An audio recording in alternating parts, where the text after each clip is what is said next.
Alright, I am here, and I'm going to be continuing the first Descendant.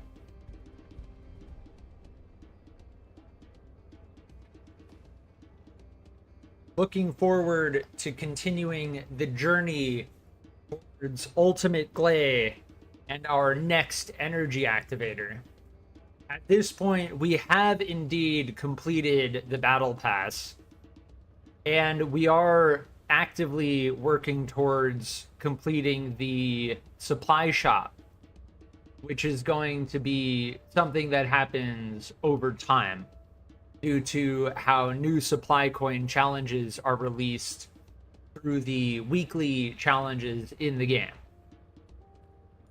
But in the time being, I'm going to check my research. And we used a crystallization catalyst on Bunny last stream due to the fact that we learned that getting monomer void shards with Bunny is one of the fastest and easiest ways to do so.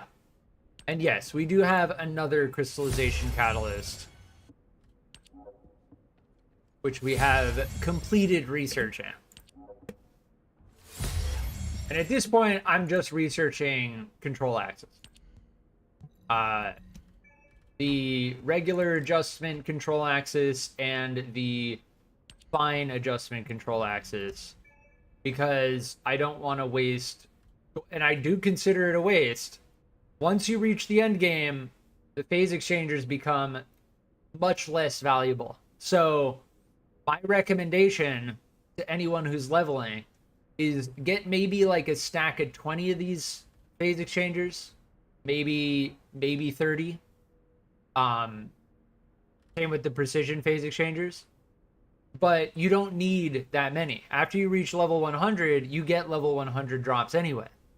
Now, re-rolling attributes is what the control axis is for, and you're going to be re-rolling attributes a lot more than you're going to be bringing weapons up to level 100 after you enter hard mode.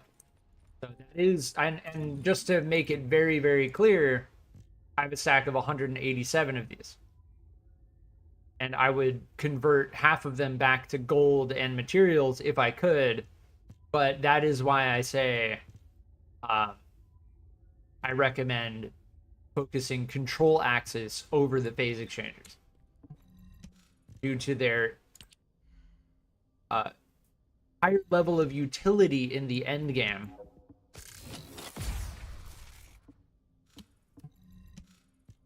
But yeah, last stream I said I'm not going to be streaming this game earlier in the day, and I decided this is a game that I'm going to be consistently coming back to unless I find another game of similar quality. And No Man's Sky is a game that I'm going to be streaming later today as far as my variety goes. Yeah, we need gold, we need levels on Bunny. And I think we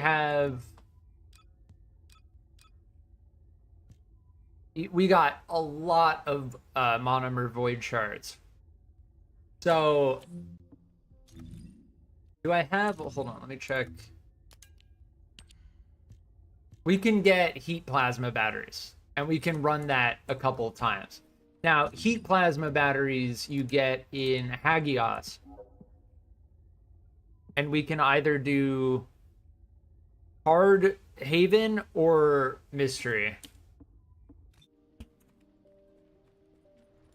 And let's see what those drop in terms of amorphous, because I'm pretty sure both of them are going to be a higher level hard Colossus.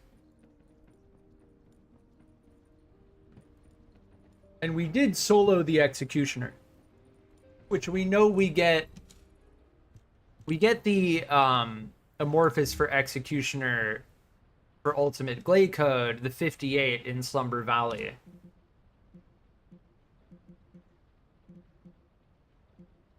Yeah, Hagios, the Haven. This gives Ultimate Gley Stabilizer. We want that. So we're going to be doing the Haven.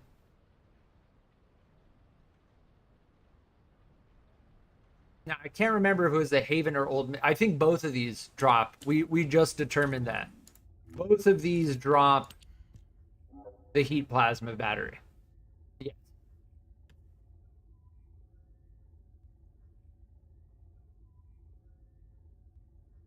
So we can do either one of those. Now comes the question. I'm gonna be doing the Haven because we want the Gley stabilizer. But now comes the question, the 104, where do we open it? That's hard obstructor. So the hard obstructor is over here at level 122. So if we want to even open that, we're gonna have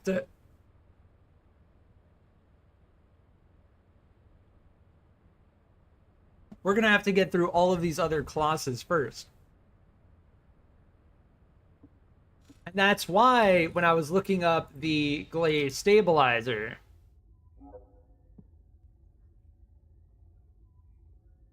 we can get this from the 92 at Mirage Stone, rather.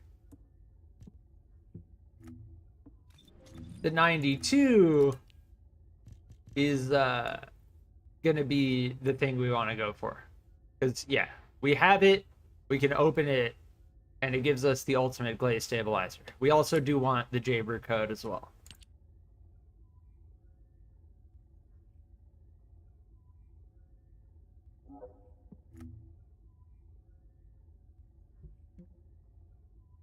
It has cloned body Ledris as the mini boss. So now comes the question, do I actually want to do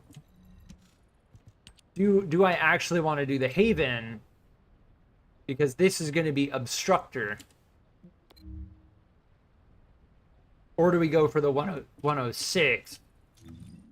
I think we still just go for the obstructor. Right? This is going to be obstructor anyway. Yeah. So let's do the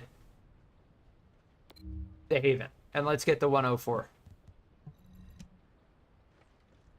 By doing these hard infiltration missions as well, we did a whole bunch of these to get Sharon, the Asylum, and Seed Vault. The hard versions are longer, they're more difficult, the enemies are all level 100, but they have a chance to drop a endgame level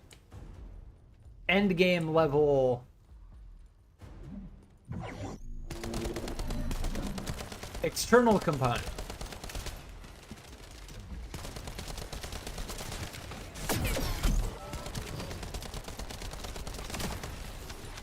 And because of that, it makes them much more worthwhile to do.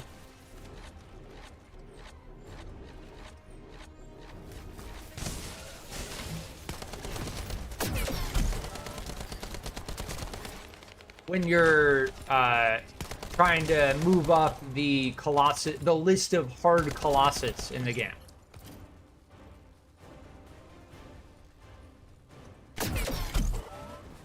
Rolled directly into that.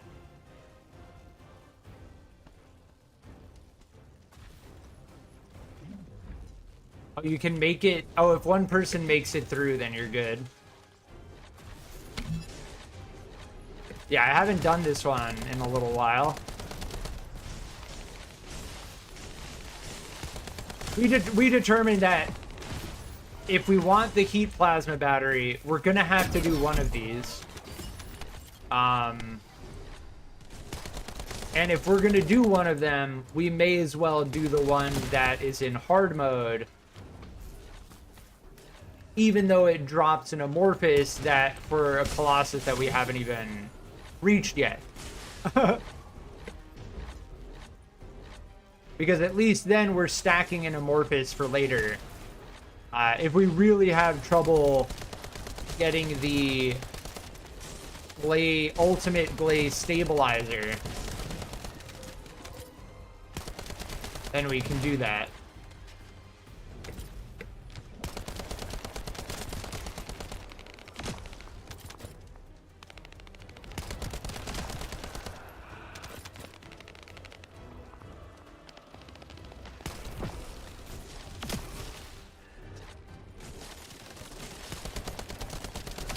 But primarily, I'm doing this for the heat battery. This is one of the only places to actually get the heat battery so that we can start researching our next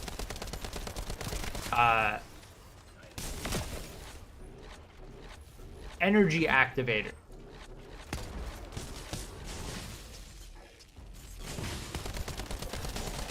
Which is then in turn going to help us be part obstructor. Hopefully. I think we just do this all in one go. Yeah, there we go. If you try to stop in the middle, you just get zapped.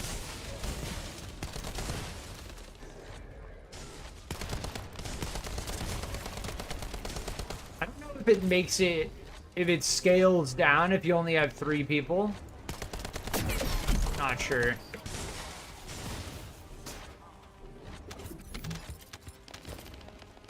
Yeah, this is like a defense zone here.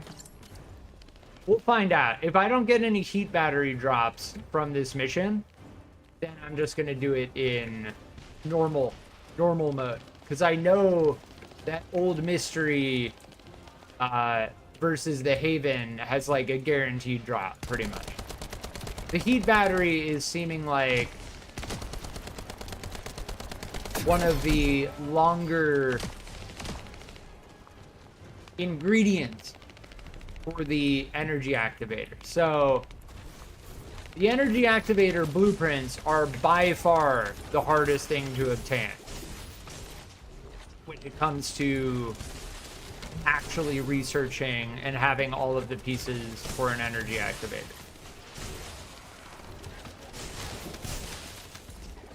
I still think doing this on hard is the way to go, even if it does take longer. Because if you're getting lower level drops, yeah. I don't know why this other bunny is just not using their lightning emission.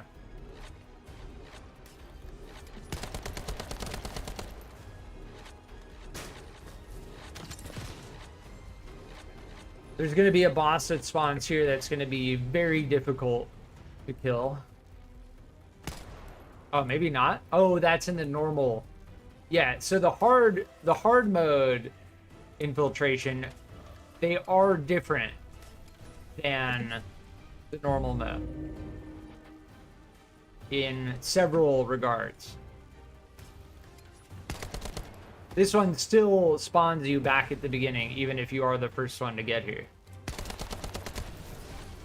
This is totally lightning emission zone.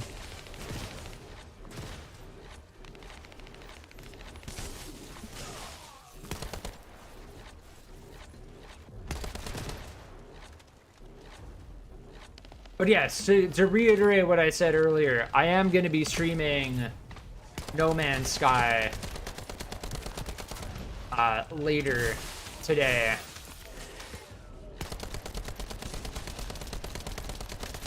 It is currently on sale on Steam. No Man's Sky has been in development for 8 years, having received constant updates over that period of time.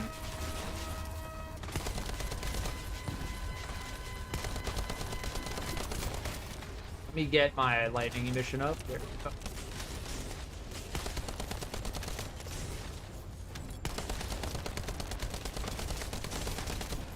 Land. Nice. We're good. We're doing good DPS. Honestly, this boss is much more manageable. Oh, I'm gonna get sniped. I'm gonna get sniped. Don't snipe me, bro. So this Helldeer has a sniper rifle, which they just deleted our shield with. Actually, our survivability is pretty good right now on Bunny. I'm a firm believer in HP amplification. 220% bonus to HP. Like, you just can't go wrong with that. Oh, but it lowers your shield though. Shield doesn't matter. Shield just doesn't matter. Just forget that shield even exists in this game.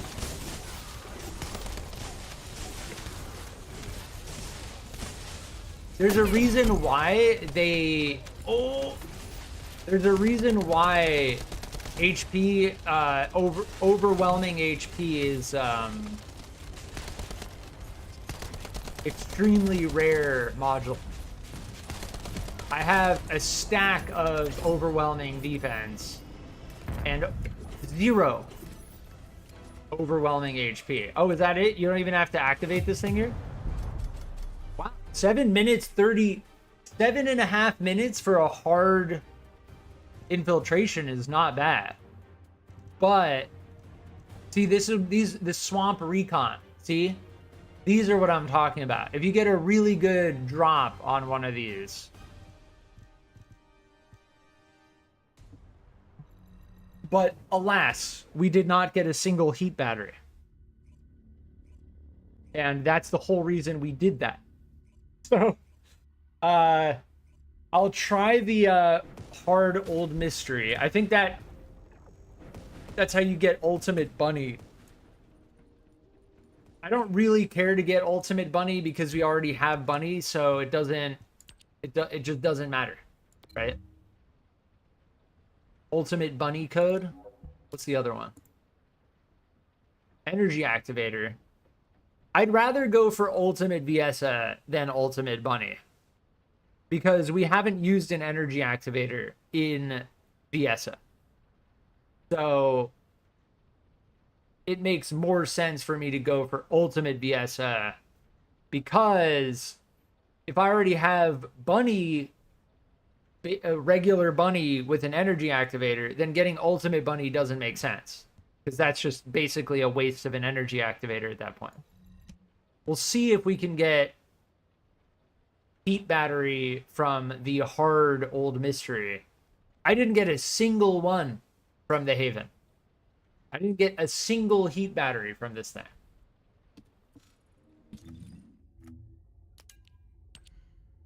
Yeah, we're still at 4. So if I don't get one from this hard infiltration, then we're gonna have to do it on normal. We're gonna have to do old mystery on normal. Wait, didn't I change this? Didn't I just change that?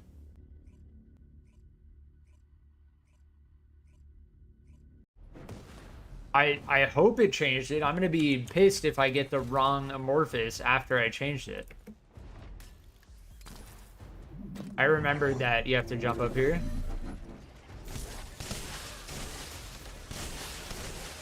Regardless, I'm not mainly doing this for the amorphous. And honestly, both of the amorphous that you get from these missions are very far endgame. Very, very far endgame amorphous, where you need to beat like hard obstructor. Yeah.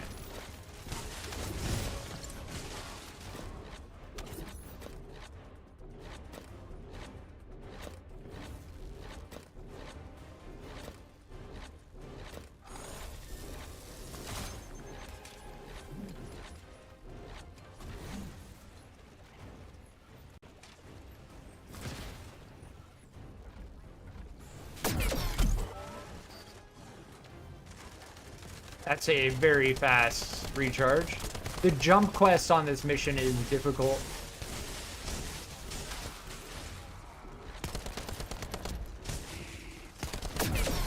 You do want to kill all of the enemies. You can't just run through it. This is the zone. This is the zone. I think, maybe. No, I think it's another zone. Yeah, you need to stand inside of these. And if you have 4 people, this no doubt is going to go faster.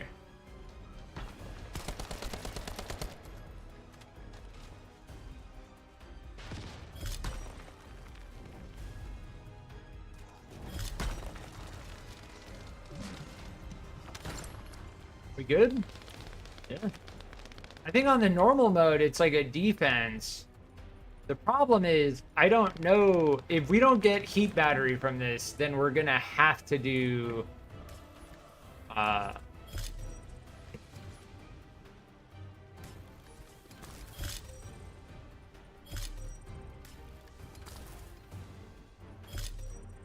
then we're gonna have to do it in normal mode, which honestly I don't like that. Grinding for like a hard end game material and having to do it in normal mode is like a little bit. Oh, I didn't have another grappling hook. I don't know. Can I go up here and then over that? Yeah, just right up and over. There you go.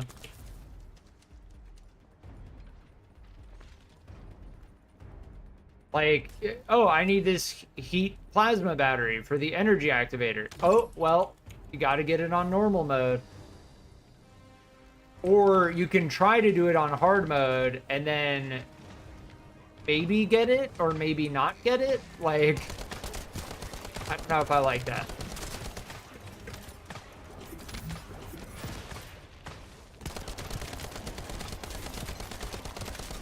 I don't like that. I don't like the idea of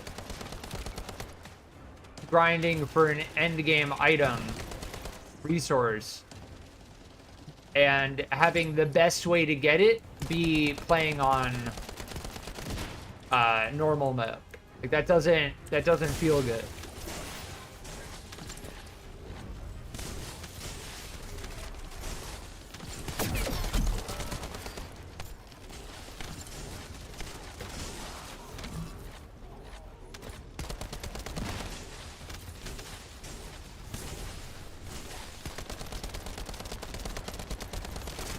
We are leveling Bunny. Is this heat plasma battery? Oh, I'm getting highly concentrated energy residue. I don't want that. Yeah, we might actually have to do this in but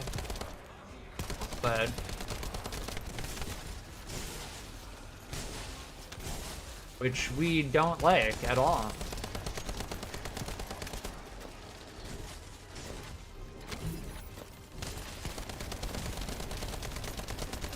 We do not like that. Damn, this elite tracker has an insane amount of health. What?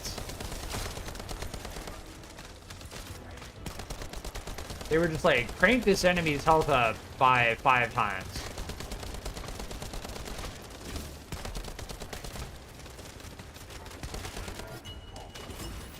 Oh, there we go. Okay. So that enemy confirmed that one that has an absurd amount of HP drops the heat plasma battery. Okay, so if we can get even 8 each time, that is infinitely more than 0.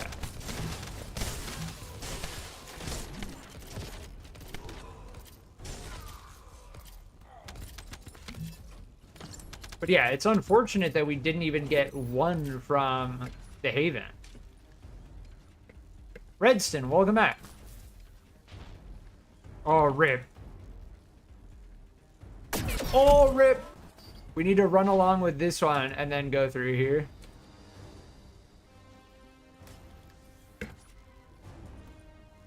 Yeah, this one, in terms of like the jump quests and the laser beams, is actually pretty difficult.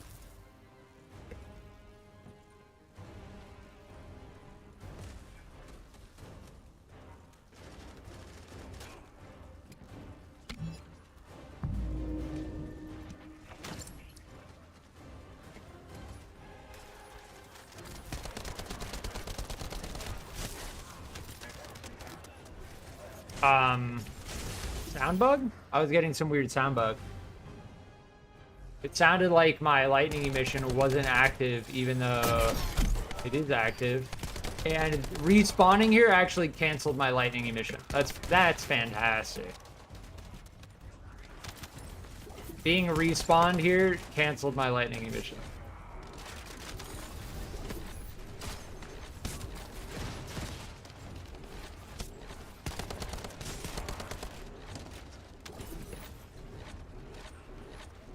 But yeah, No Man's Sky should be pretty interesting. I remember No Man's Sky from 2016. Everybody poo-pooed on it. I poo-pooed on it. I've never actually played it. I've watched gameplay of it. It is a open world survival crafting style game in the same genre as like Minecraft, Valheim, so on and so forth, Ark. And it is currently on sale on Steam. And they just recently updated it. So, as far as the update goes, and the fact that it's 60% off, I decided that it is actually time, 8 years after release, to pick up No Man's Sky. This is prime lightning emission time. Yeah, I'm getting a weird sound bug right now. I don't know why. My audio is just bugging. I've never had a sound bug like that before.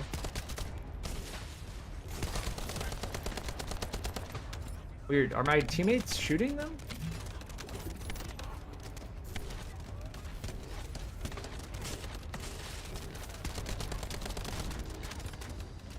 Like, I can't... Weird. I'm getting, like, jank right now.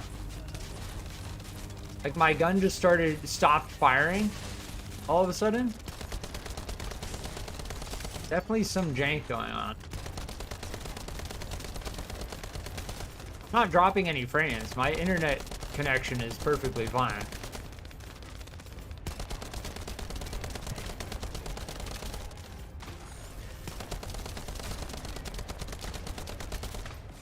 Just need to keep getting the eternal willpower shots off.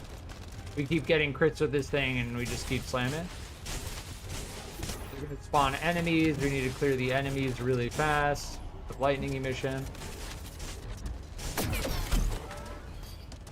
Did an AoE slam.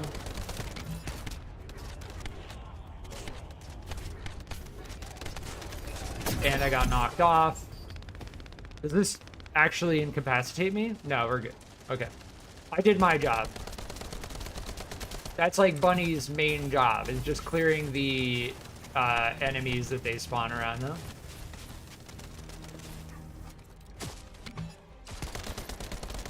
That AoE clear is what Bunny is the best at doing.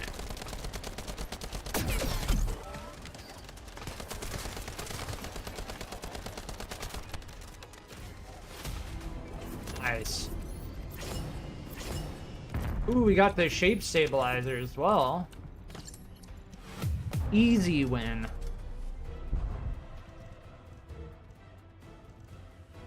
Easy RNG. Yeah, see how we only got 8?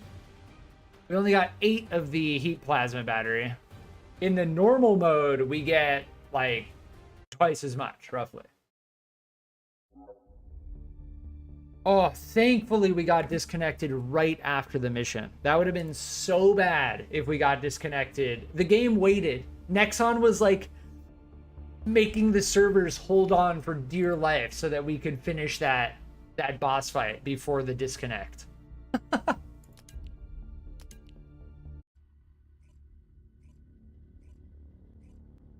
That is the worst time to get a disconnect, is right near the end of a boss fight in a hard infiltration mission.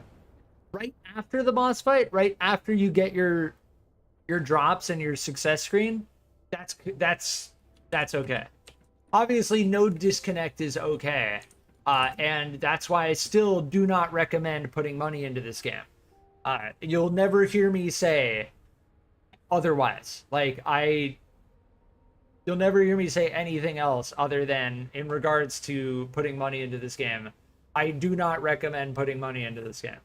That disconnect that we just got earlier is part of the reason why.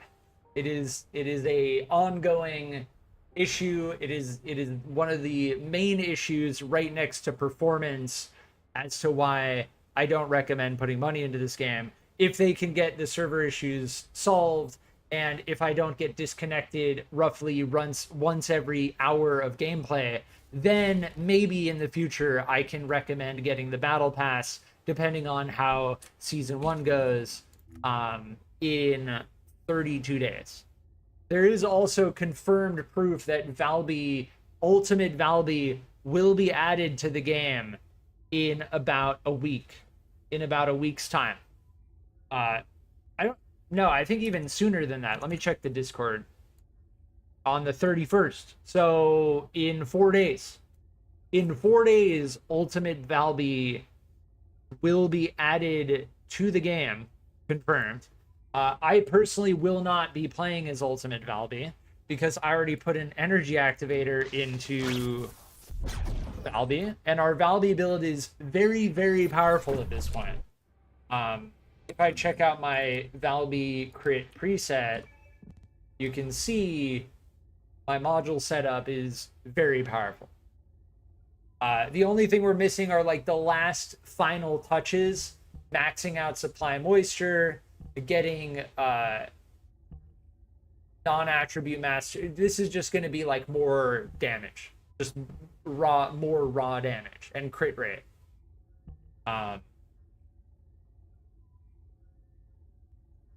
Yes. I don't know if there's any way to get firearm critical hit rate.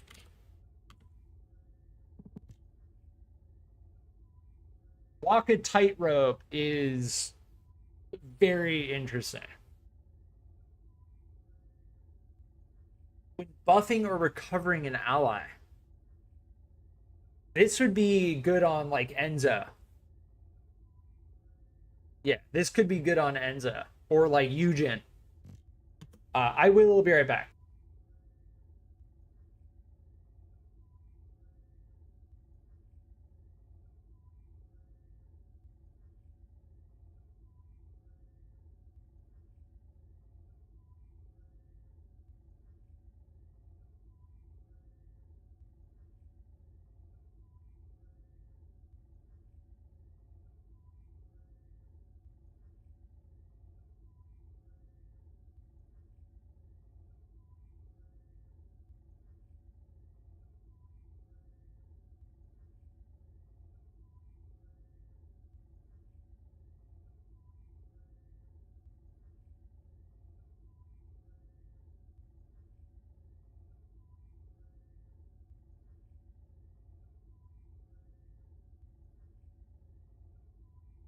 All right, I'm back.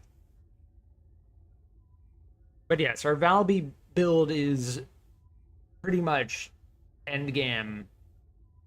We could swap some things out.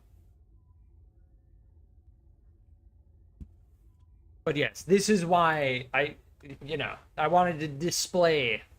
Now, I don't know exactly how the Ultimate Descendants like module swappability works, but I'm pretty sure that if I had Ultimate Valby, I would be able to use all of these on Ultimate Valby, as though Ultimate Valby was an extension of base Valby.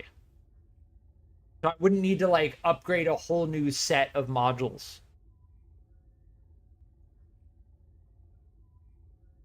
Which is no duh, right? Like modules are shared across Descendants. So Ultimate Valby wouldn't be any different than that. What I'm mostly thinking about is the energy activator and the crystallization catalysts. And that Ultimate Valby is not necessarily going to fit a different role than base Valby, other than just some slight adjustments to their skills. I think there's also another Transcendent module that they're adding specifically for Ultimate Valby. We're going to have to see whether it's actually worth it. But I personally most likely will not be using Ultimate Valby.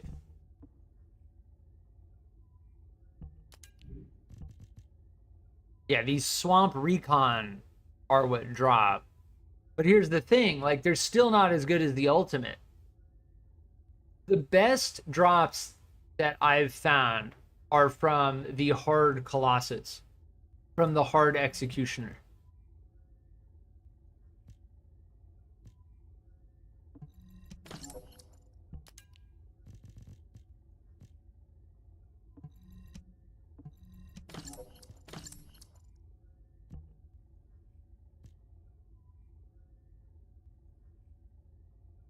Yeah, this is for Valby. I think I'm gonna upgrade this for Bunny because the skill effect range, the HP heal modifier makes me not want to do that. We may very well find another one, but then again, it's not that expensive though, right? Like the ion accelerators are not that hard to obtain. Sometimes I can get up through here. There we go.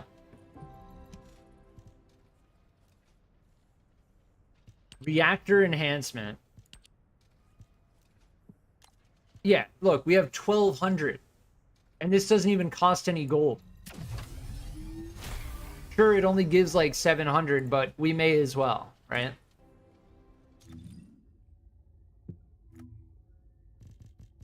So yes, as far as the heat plasma battery goes,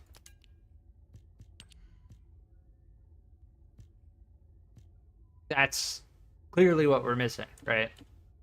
If we want another energy activator, we're gonna need to do so that hard mode. See, I think it's still worth it to do it on a hard mode, even if we get less energy, heat plasma batteries. I think it's still worth it to do it on hard mode because we get, I don't know, it's tough. Let me see, Old Mystery. See, this drops energy activators and Jaber's stabilizer. The 44, and this drops ultimate Viesa and LITE. So these both are not bad. The 44, I think we crack open at like Devourer or something. Common Swamp Walker.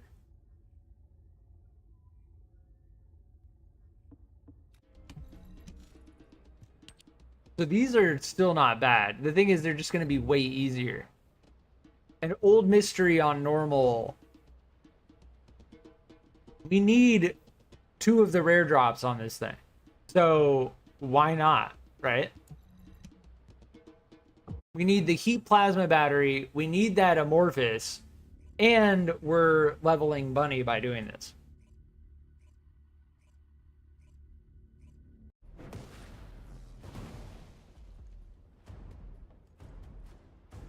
As for ultimate Gley grind, we're gonna need to go to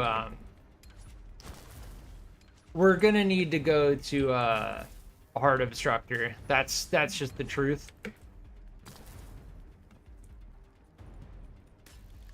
If we really want to grind, well, no, we can do Outpost. There are 2 ways to do it. But if we want to do it the Colossus route, which is how we really progress into like the deep end game.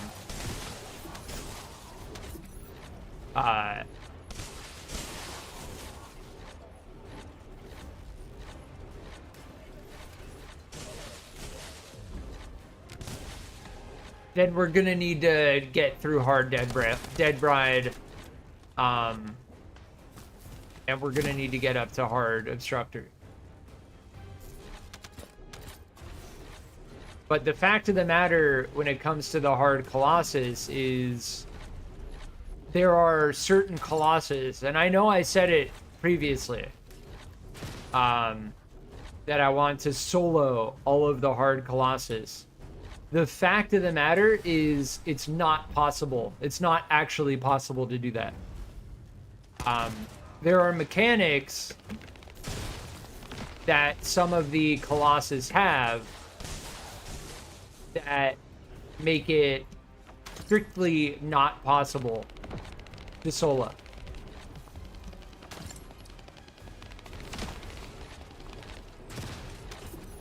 Like the flames for Frostwalker, for instance, or the orb for Hanged Man.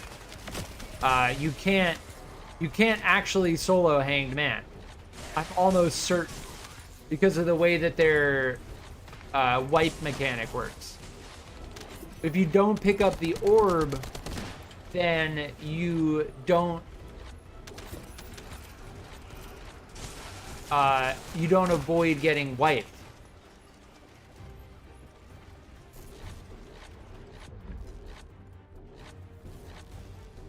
And if you're soloing and you pick up the orb, then you don't have the opportunity to actually shoot at the hanged man. So it really is a case where they set the mechanics up very particularly such that you need to play in a group. And that's okay. It just goes contrary to what I wanted to do. Which was, I wanted to solo all of the hard Colossus, which you can't really do. And you greatly benefit from, not just you can't do it, you greatly benefit by having a good team of people to do it with. So, I am playing, I am live. If anyone's watching and is interested, I'm definitely down to try some of the harder Colossus. I will try with public matchmaking.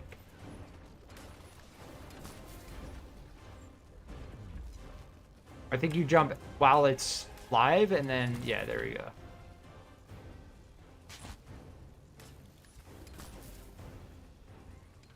You can really get some serious distance if you time your jumps properly.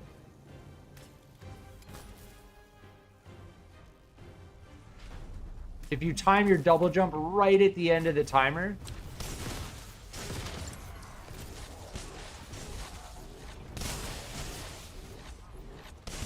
if I don't get heat plasma battery from this, then we'll do the hard mode again, because we know we can get heat plasma battery from the hard mode.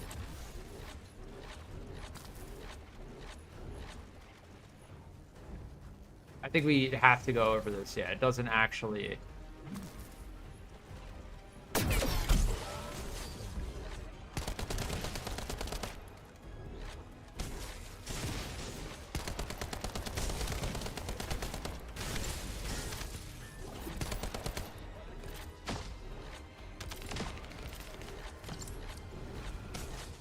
But yeah, grinding for ultimate Gley.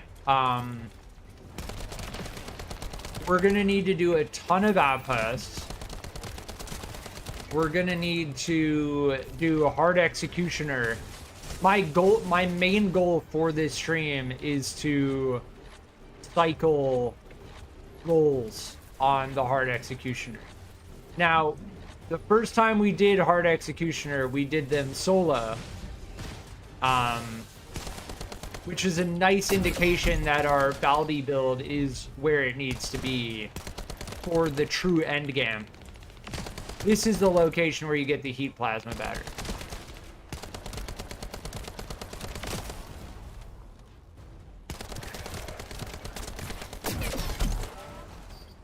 These elites right here are the ones that drop it. Yeah. See, we got 13.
Yeah. It's fine. Was there another elite over here? I think so. There should have been 2. But if you let the timer run down, you can get more to drop. And that's just another example of like why playing with a team like just increases your drop rate.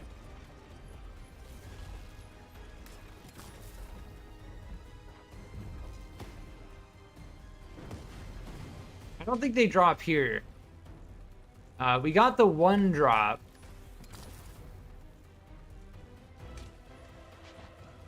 They got zapped.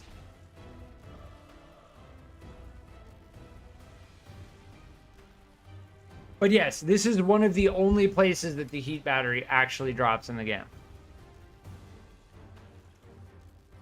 If I only get 1 drop from 1 elite in the normal mode, then I'm going to go back to the hard mode because we also only got 1 drop in the hard mode. And if I'm going to do the hard mode versus the normal mode, I'm going to do the hard mode.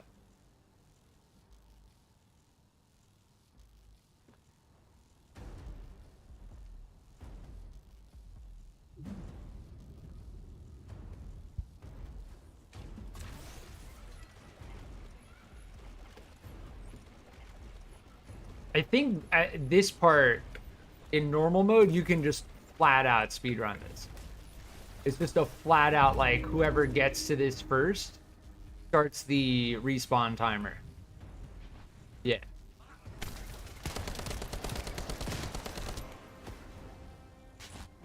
That's a speedrun spot, but only on the normal variation. Because if you do that on hard mode, you miss out on kills. And the lower your score, I don't know. I think it's always guaranteed. I think it is always guaranteed that you get at least 1 amorphous. As for getting a higher score to get the double drop of amorphous, I think you need to actually use modifiers. Even if you kill every single enemy without modifiers, I still don't think you can get your score high enough. It's really a system of like, oh, you want a double drop? You gotta use modifiers. There's no chance to get a double drop, even if you like really strongly exceed in a hard infiltration without using modifiers.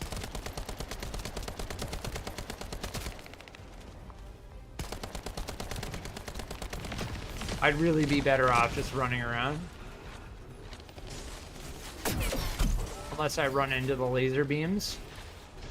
Yeah, and all of these drops are level 81. They're not really worthwhile.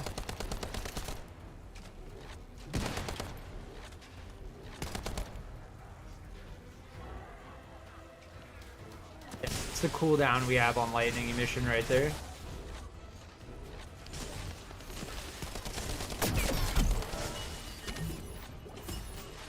The highly concentrated energy residue is not what I care about.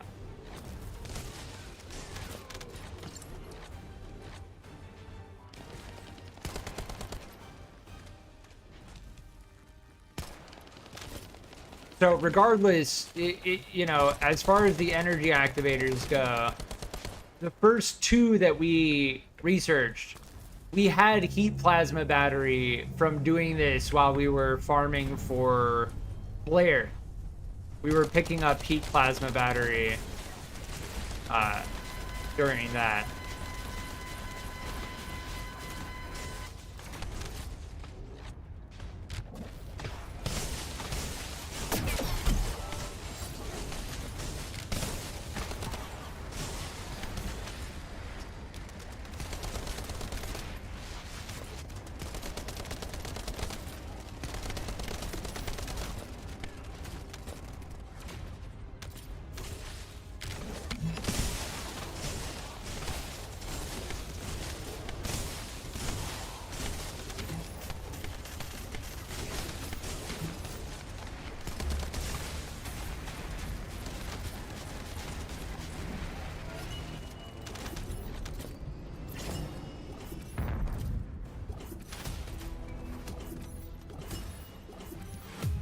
So we do get the 44, which isn't bad, because that gives you a chance at the energy activator as well. But this is what we're looking for, and we did get some. So between the 44 is definitely more realistic, because we can't even do the hard obstructor battle yet. And if we're gonna do that, it really does get into the realm of like, yeah, we're gonna need a team of people who know what they're doing. Trusting like a public match to be able to do that is a lot of faith to put in 3 other people. We'll put it very kindly. Yeah, all of those are not worth looking at. That is a nice thing about doing lower level stuff, is like you can just scrap everything. If you see that it's not level 100, scrap.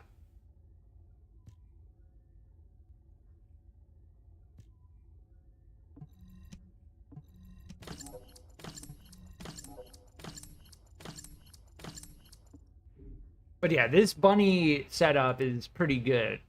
The only thing are the rolls on the reactor. And the skill effect range is definitely more utility than power. Ideally, the HP heal modifier would be electric skill power boost. That would be an ideal setup. But the skill effect range is definitely good enough.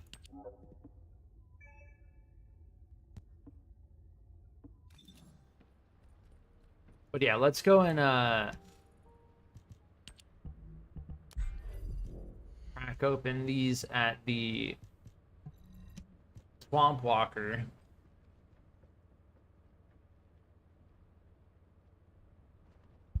The Swamp Walker is weak to electric, so using lightning emission against them is not a bad thing.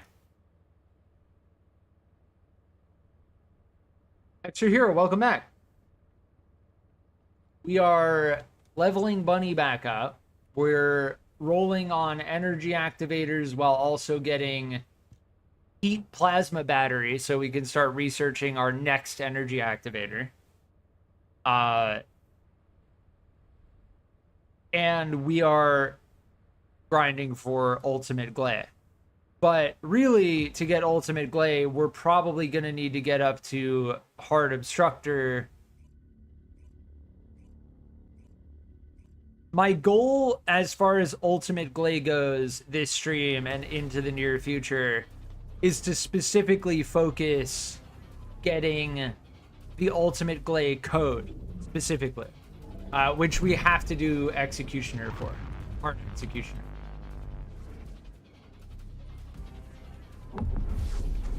Nice, I'm doing about the same. Sweet. Yeah, this is the end game zone. We are in the end game zone at this point.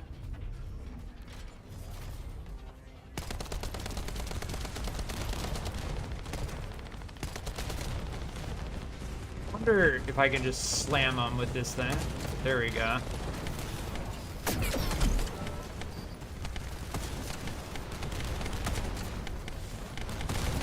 Bam. Slam. Let's zap these roly-polies.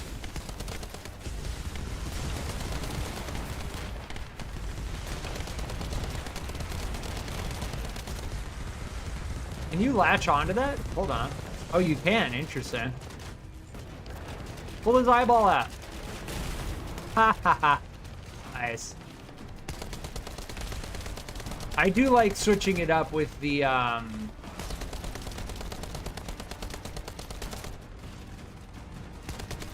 recoil on this thing is crazy. I do like switching it up with the Colossus battles. I think this does zap them.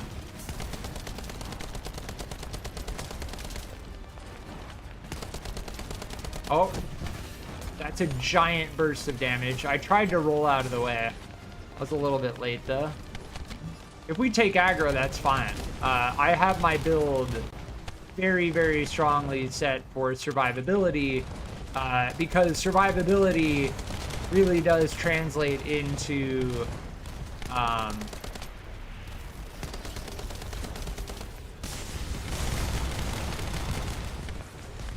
does this hit the rods? No, it doesn't. Our lightning emission does not hit the rods, confirmed.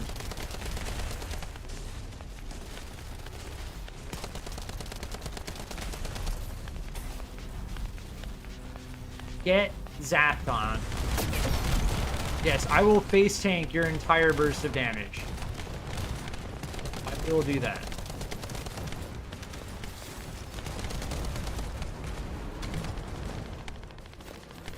We will face tank your entire burst of damage.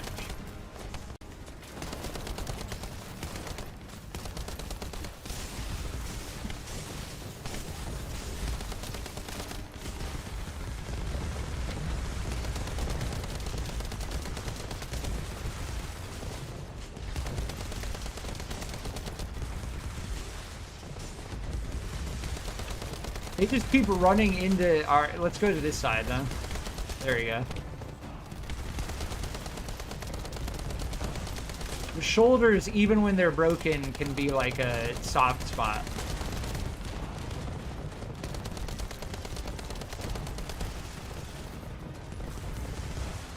Come on! Give it! Give me it! There we go.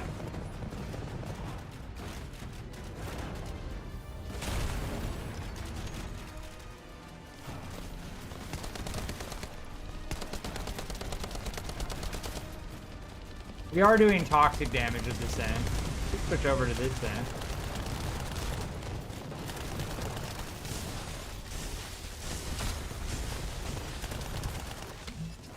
So Millennium Frost is like one of the best weapons on Bunny. If you're just focusing on lightning emission. The only problem is, yeah, our lightning emission doesn't actually hit this thing.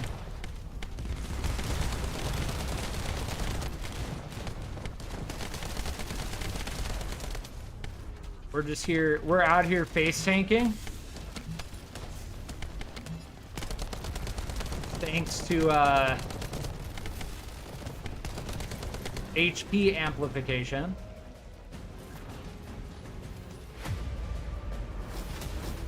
Yeah, it's always a grind. I mean, that's how it is. I'm probably gonna roll on Jaber and Energy Activator. Yeah. That's probably the best thing that we should be rolling on. Even though it's a 3%, between Jaber being a 7 and the Energy Activator being a 3, it's a 10% to get either or. So 10% chance to either get Jaber or the Energy Activator. But yeah, that Swamp Walker definitely felt like we were carrying a little bit. Definitely felt like we were carrying a little bit. Swamp Walker's 82, so... But, you know, we could take aggro, so it wasn't a problem. I'm thinking I go Energy Activator in the Thunder Cage. Next Energy Activator is probably going to be in the Thunder Cage.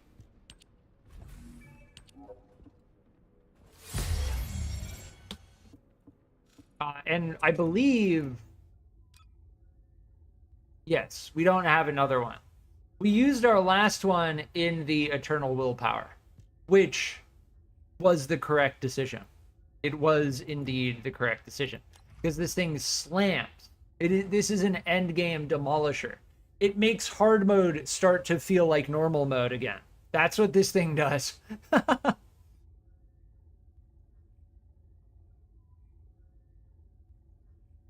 And this thing has amazing rolls on it.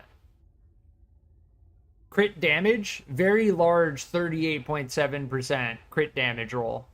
Toxic and firearm attack. And the recoil roll is not... We would like critical hit rate, obviously. But if the recoil makes it so I can hit a couple more shots, that's good by me. We have 3 pieces of the final masterpiece. Now, I don't know anything about the final masterpiece. All I know is that it's this weapon that we've been getting pieces for. The only thing we need now is the fiber.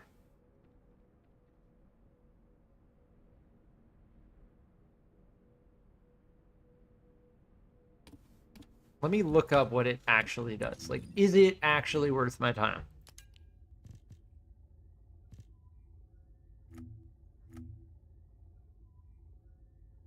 It grants 1 of 3 unique abilities at random.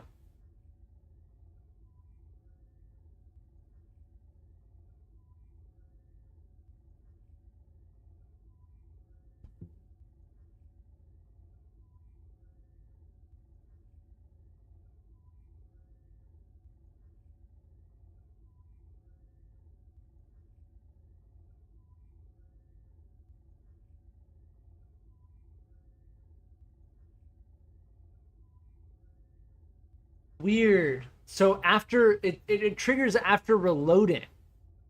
This is such a weird weapon. After reloading, grants 1 of 3 unique abilities at random. If you roll the same 33% chance on the same thing, if granted effect is the same as the existing effect, the effect stage is increased. If it's a different effect, the effect stage is reset to stage 1. So that's just goofy at that point. Like, how do you even build this? How do you even build this? One does weak point, one does crit rate, and the other one does fire rate. If it was just beautiful appearance, that would be awesome. Right? That would be extremely usable. But the fact that you have a dice roll on a weapon's unique ability makes it practically unusable.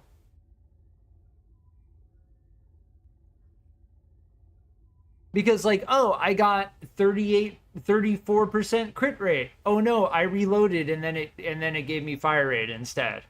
Like, you know what I mean? So that weapon is, I'm not even gonna invest anything into that weapon, as far as I can tell. What was the restored relic about again? Yeah, the guided missiles, which increases firearm damage. So this is kind of like a support debuff weapon. That's cool. The Thunder Cage, because we maxed out its level, this trigger rate is now 100%.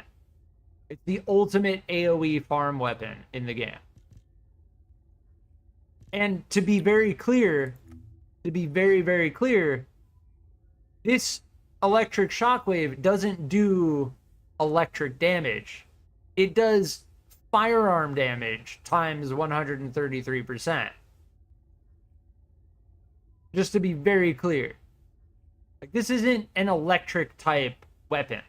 Even though it's called the Thunder Cage, and this is called Electric Shockwave, it does not do electric type damage. Firearm damage times 133%. That is why this is like the main weapon that I'm thinking about putting an energy activator in. Because if we're going to be continuing the grind, it no doubt makes it extremely easy to clear waves of enemies.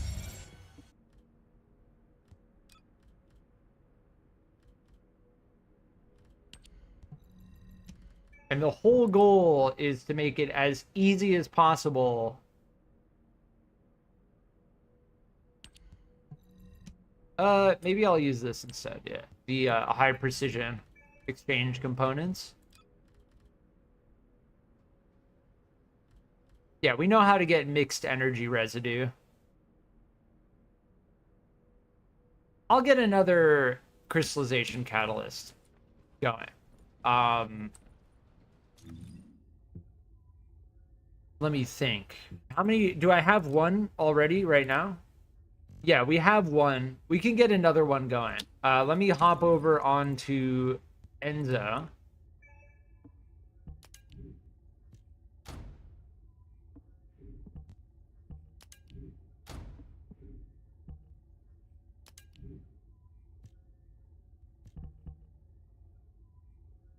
Yeah, this is actually very good on Enzo.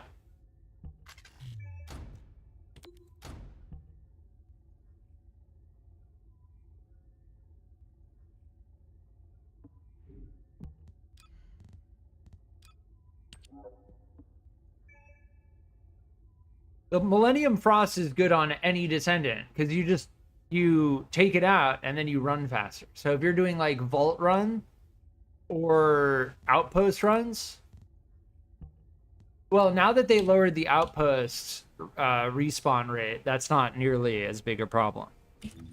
Now, I think it's the Agna Desert, right? Yes. We'll go to the desert to get more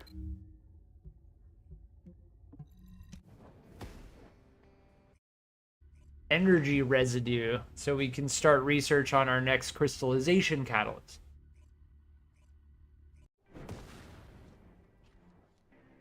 Which we get with Enzo. As far as my opinion goes, that is Enzo's. Says it's up there.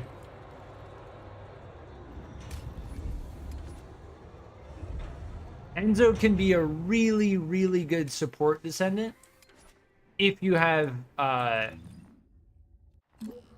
Am I missing it? I said it was up here, right?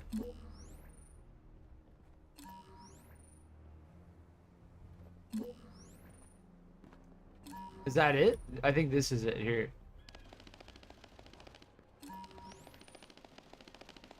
Oh, it's inside of this cave. Cool. Yeah, I don't know where all the spawns are. Precision code breaker.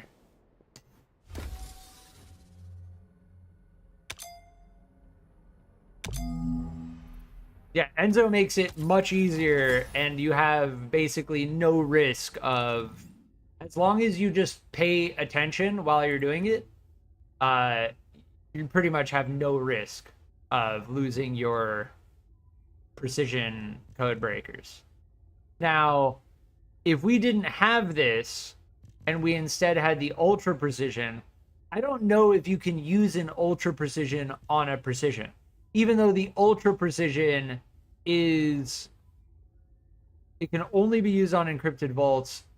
I don't know if you can use, even though this is like ultra precision, which is better than precision, I don't know if you can use this to replace this. Crammy, welcome back.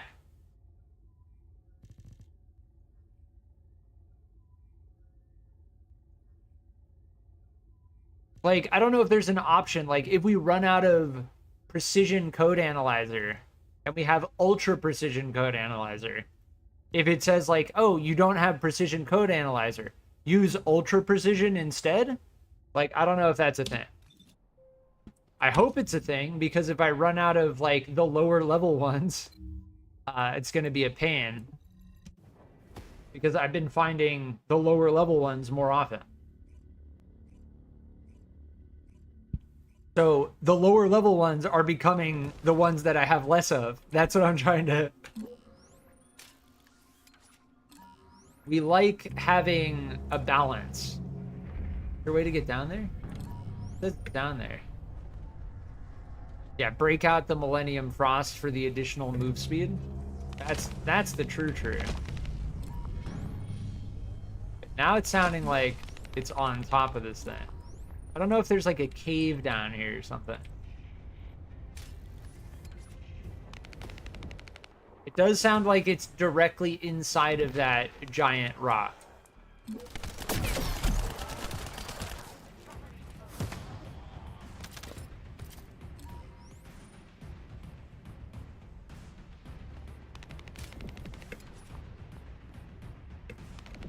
And there are... Oh, here we go. Here we go. Secret hole in the ground. ultra precision code breaker.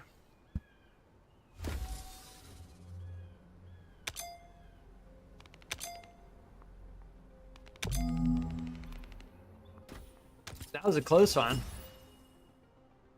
Yeah, we only got 12 from that. So as far as like the ultra precision goes and the precision goes, seems like we got 2 more, but it does seem like a little bit of a random chance as to how much you get. I have to farm for Freyna to continue farming for Ult Lepic. That sounds about right. Yeah. Because of the way the void shards work in the game. And frankly, like how people get ultimate descendants without getting other descendants first. I just don't, you're on a hard end game grind. There you go. There's our next crystallization catalyst. A part of farming for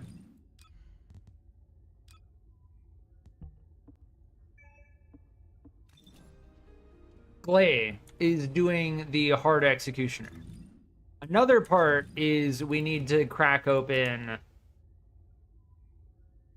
Yeah, I'm just going to focus on hard executioner. This is Slumber Valley. What can we do to get this? Unknown Laboratory. What else do we get from this? I might attempt Hard Dead Bride, but in a party. And I'm just going to hope that I get carried. If I'm being brutally honest. I just hope there's some hardcore, like,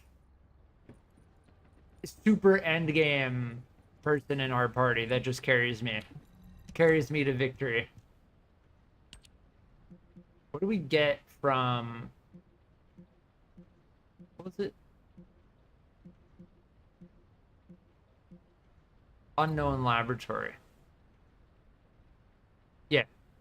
Ultimate Gley code.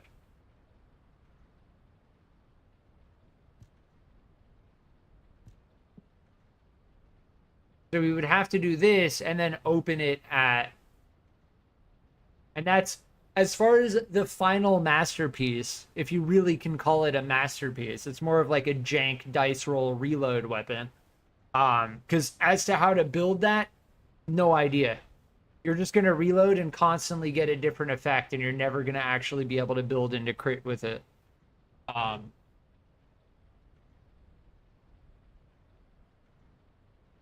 been having fun playing some Dungeonborn. Nice. Yeah, Dungeonborn was fun. Personally, I don't get deep. Like, I played Tarkov very briefly. I played the Cycle Frontier very briefly. Those are like 2 hefty extraction games that I played. But as far as like spending hours upon hours in extraction style games, like I just don't it's not my vibe. That's my personal take. There's another game called Dark and Darker. Dungeonborn and Dark and Darker are very, very similar. But Dungeonborn is completely free and early access. And it was a good time. Like, I think Dungeonborn, if someone enjoys extraction style games, they could enjoy Dungeonborn. And it does seem like there's some depth to like the end game weaponry that you can find with like the different effects on them and stuff.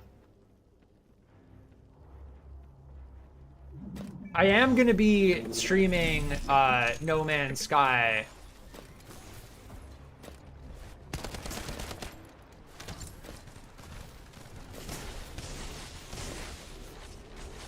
later today. I did pick up No Man's Sky. No Man's Sky is currently 60% off, and they did indeed release a massive update about a week ago for the game. Those arrows are very convenient. I think they realized that players were like, how do I get through here? This is frustrating. So they put some convenient arrows as to where to go.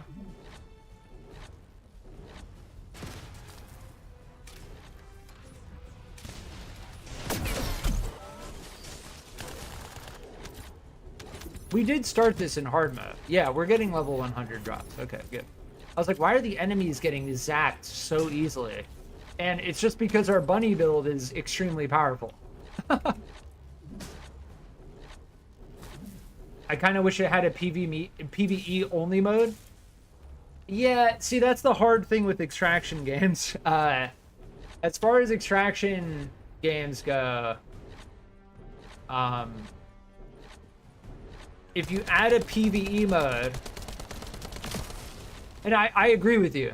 I agree with you. I think that players should be able to play a game like that however they want. What you'll get then is you'll get players who do PvE mode. They'll farm certain weapons and armor and whatever in PvE mode. And then they'll only play PvP mode once they're like fully geared. And that's okay. That's okay. But what it'll eventually end up in is PvP mode will become extremely competitive. To do PvP mode, you'll need to be like fully geared to even be able to compete at all because of how extraction games work, right? And that's not a bad thing, but it would just lead to no, like, PvP mode would be very scarce. Very few people would actually do PvP mode.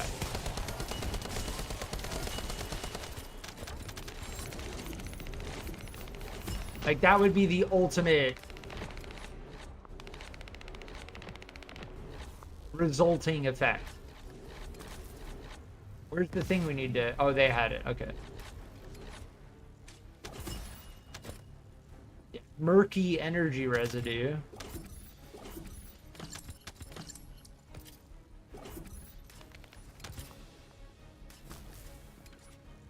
The true speed run when it comes to hard infiltration missions is just doing an absurd amount of damage. Because you need to kill the enemies.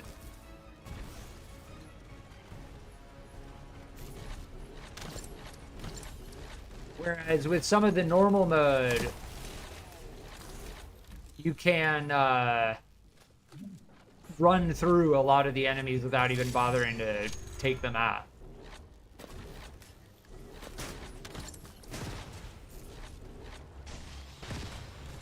But yeah, I'm happy I checked out Dungeonborn. I always like checking out new free-to-play early access releases.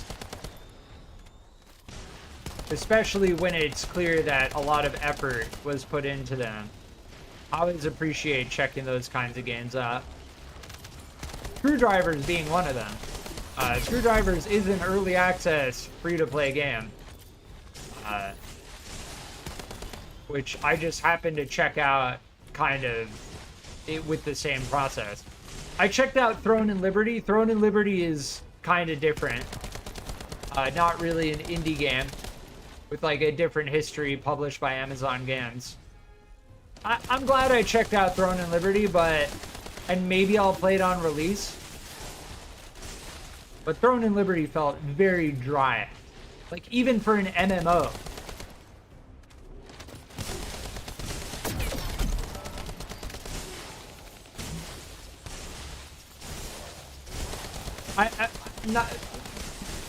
That was the wrong choice of wording. Not even for an MMO.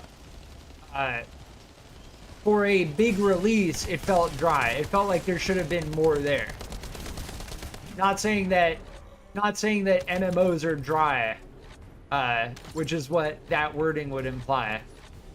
MMOs can be very enjoyable and have countless of hours of enjoyment. Throne and Liberty does not seem like it's going to be something in that regard. That is my hard, honest take. Oh, no. No! Just missed it. Yeah, this is a tough jump quest. And I was a little too low. Somebody else do it, man. Somebody else do it. I'm not playing a Bennett Foddy game right now. Somebody else do it. I'm just kidding. We got it. Bennett Foddy is the one who made Getting Over It, or whatever it's called, where you're like a guy sitting in a cauldron and you have to climb up the entire map.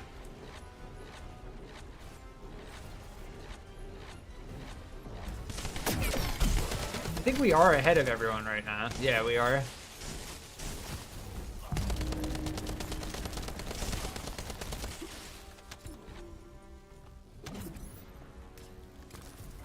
That other game was called Only Up. Only Up was a very popular game, jump quest style game, for a brief amount of time. Now I don't think anyone's really messing with it. Like Jump King was another one. Like those games will pop up,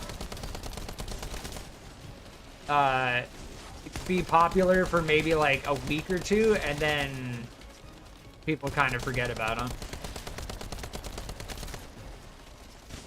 Like after big YouTubers and Twitch streamers like end up beating the game, nobody really pays attention to them anymore.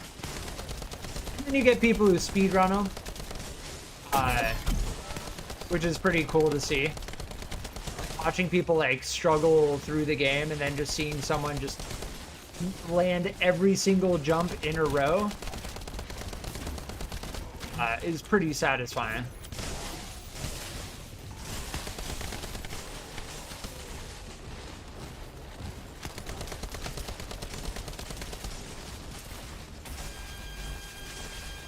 It added that zap noise, that like high-pitched laser beam sound, and honestly it doesn't sound good.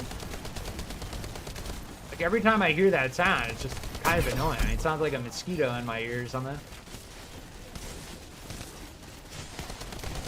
You'd think it would be like a low, like zappy, thunderous sound, like a cackling, thunderous sound, instead of just like a high-pitched whine sound.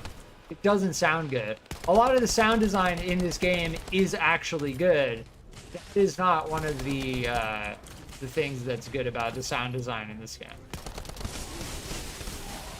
Bunny's lightning emission whap sound is iconic at this point. Like, anyone who's played this game knows that sound.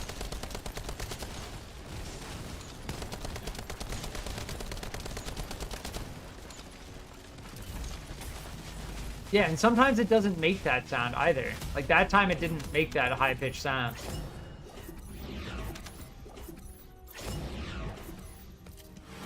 We got the amorphous. Now we can bring that to Dead Bride. This is how you get murky energy residue, which is not to be confused with mixed energy residue.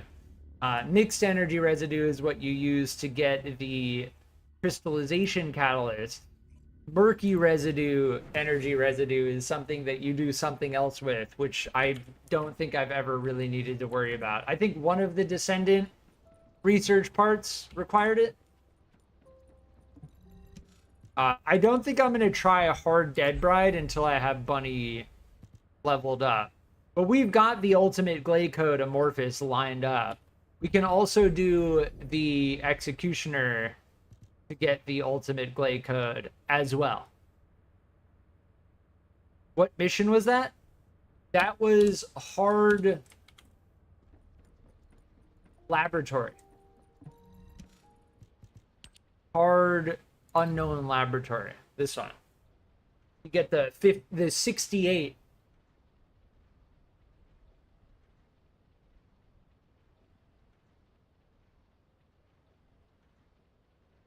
It feels like a pretty good run. Like as far as the hard infiltration, this is like my favorite system in the game.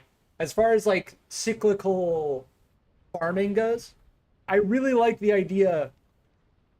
Infiltration mission, right? Infiltration operation. These infiltration operations. You get the amorphous from that, and then you bring them over here, and you do the Colossus. Like that's a very good end game system in the game. Like I think they nailed that. Now, they tried to make these a little better. The special operations, by making it so that these drop void shards, but they still don't feel like they're worth my time, because every time I do one and I don't get an amorphous drop, it feels like I just wasted 15 minutes. So I don't recommend these missions. There's way better ways to grind for gold. And a lot of the amorphous material patterns that drop here, there are other ones in the game that drop from either the infiltration operations or the outposts in the game. Highly recommend outposts and infiltration operations. Do not do the special operations, though. Like, I do not recommend doing these. They just, like, they're time suck grind missions, and every time I do them, I feel like I'm having my time disrespected. Like, that is my hard, honest take on that. Yes. I don't know how to be more brutally honest about that. I really got to get to hard mode. I mean, the great thing about a PvE game is you can... My core recommendation is to take your time with it. Like, at the end of the day, play at the rate that the pace you want to play at. But if you mentioned earlier that you're interested in getting Ultimate LEPIC, you're gonna have an easier time if you get to hard mode. As far as, like, the opportunities to get certain amorphous, and then doing certain outposts, void shard missions, void fusion reactors, like, that's all gonna be a little bit... they call it hard mode, but what it does is, if you overcome the hard mode grind, the hard mode barrier, and you get a weapon like the Eternal Willpower that I have maxed out, it makes everything a little bit smoother. If you've been grinding for ultimate LEPIC in normal mode, that's pretty crazy. How many hours do you have in game if you're only one part off? I'm genuinely curious. I currently have... I'm just coming up on 150 hours in game, as far as that goes. I haven't really looked into the Ultimate LEPIC cycle. Ooh, this is interesting. Fusion and singular for Bunny. That's tempting. That is tempting.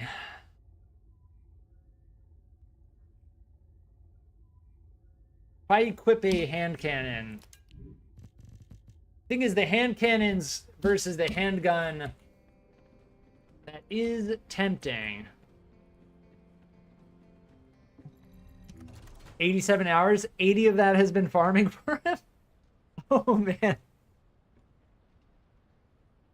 Yeah, farming in normal mode, yeah. It's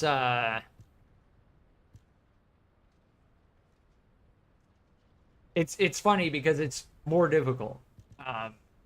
Even though it's normal mode.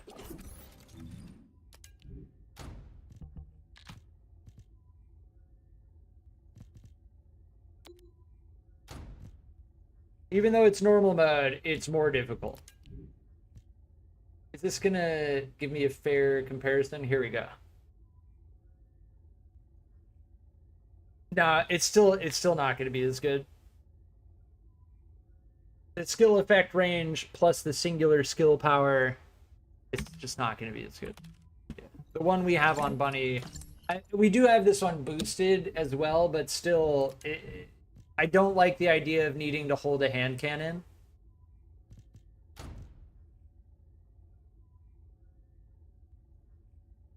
Yeah, that's fine.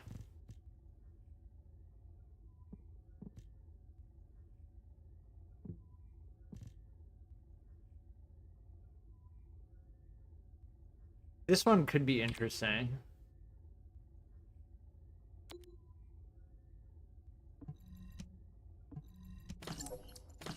I will be right back.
All right, I'm back.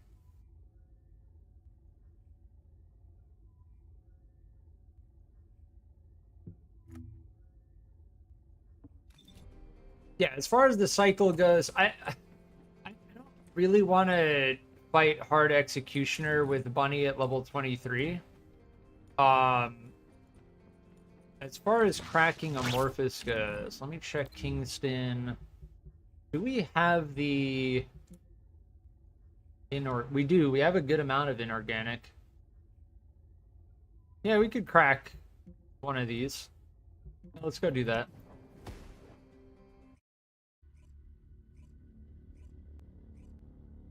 This, in my opinion, this cycle is one of the best cycles to acquire amorphous material, acquire inorganic void shards, and then open the void fusion reactor in Kingston. Now, there is a similar cycle in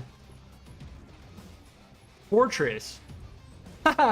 See, other people have the same idea, right? If you want to roll on energy activators, this is the roll spot.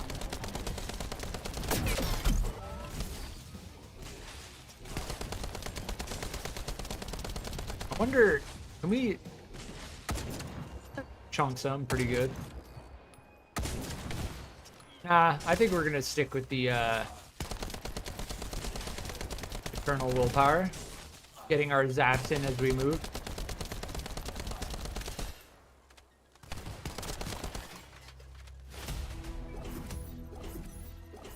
And then after beating the elite Panzer, you just crack this open. And this is you get the shape stabilizer as well. I don't know if we needed Jaber enhanced cells. Let me check. Maybe. Matte Pale Gold. We destroyed Swampwalker parts 25 times. And footprint suffix title. Very interesting. Unidentified for the unknown laboratory. Alright, let's check Jaber. Oh, we did. Nice. Yeah. We got our first piece of Jaber.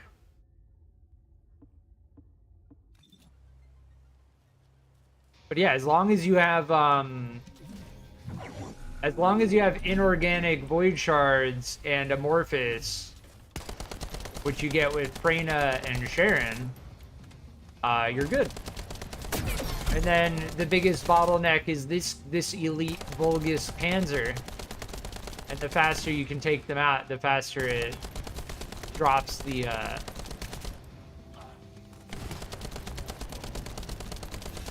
shape stabilizer. Or what is it called? We'll find out in a second. The reconstructed device. Yes, the shape stabilizer is what you use to increase your drop chance. But yes, you can also get other blueprints. The Secret Garden, I haven't really looked into too much. Definitely looks cool. It's got this like purple, pinkish flower pattern. Yeah, we have the blueprint now. We don't have any of the other pieces. Here's highly concentrated energy residue. So you do use that for stuff. Just none of the stuff that I'm really going after.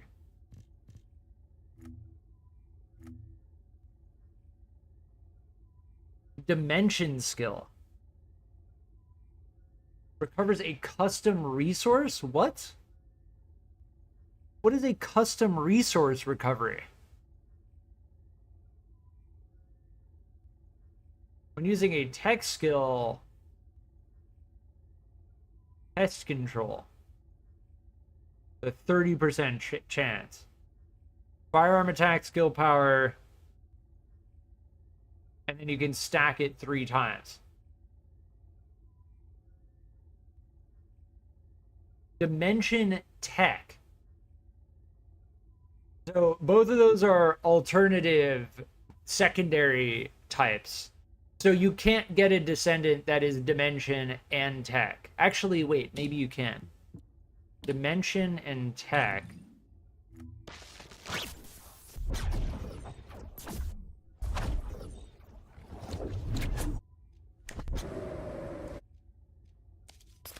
Yeah, so Freyna, Dimension and Tech. Freyna is one.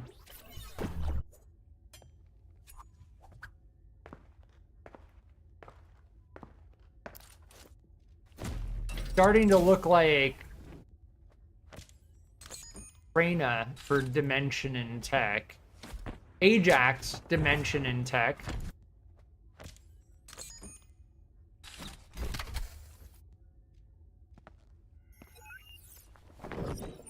So Ajax and Freyna.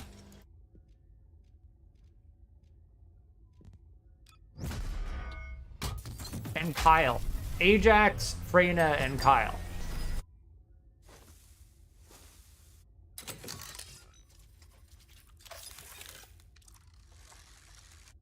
So Ajax, Freyna, and Kyle would be the ones to use with this thing. But I still don't know what custom resource is. Like, what?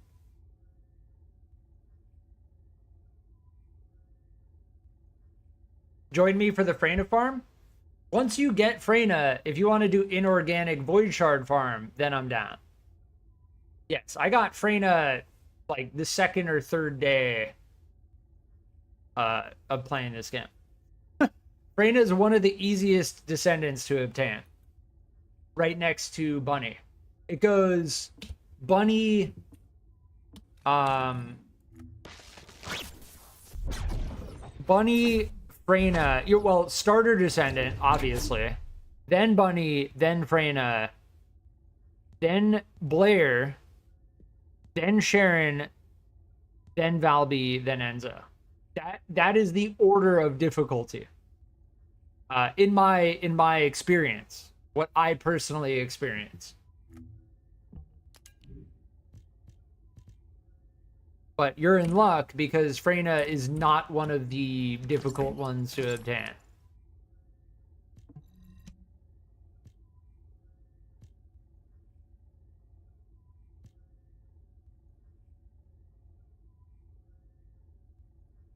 Yeah, see, this is a set for crit rate.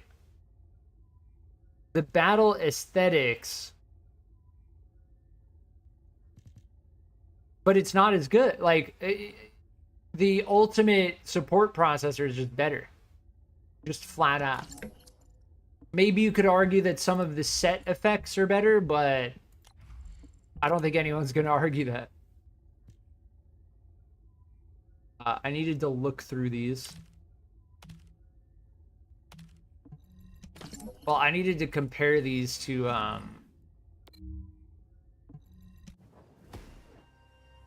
the ones we have in our inventory. But yes, that is how you roll for energy activators.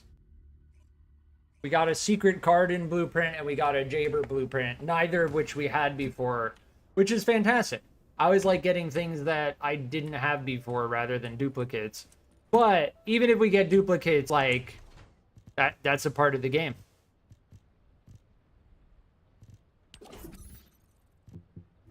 What else did we have? The Age of Innovation. Do we even have another one of these?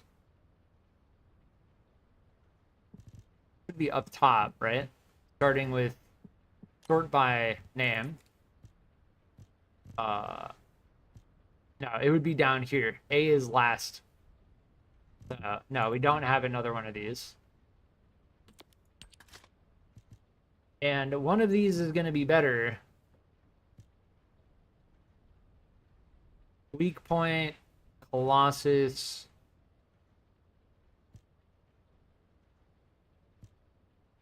I think I like the chill roll more. They're very, very close.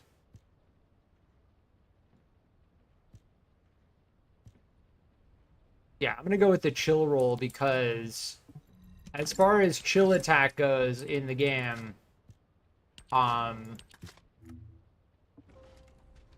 the chance to freeze an enemy is one of the best elemental types. It has the most utility by far.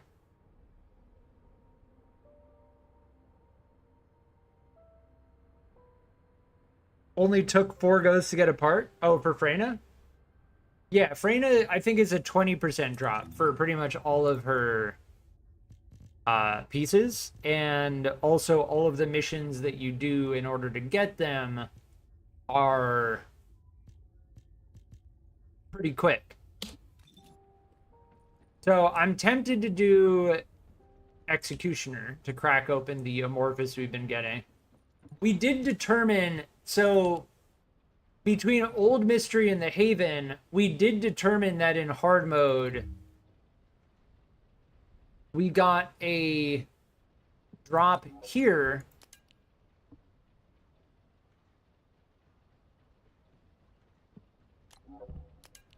Did we get a drop here? Did we get a drop? Did we do the Haven hard mode? I think we did the Haven hard mode.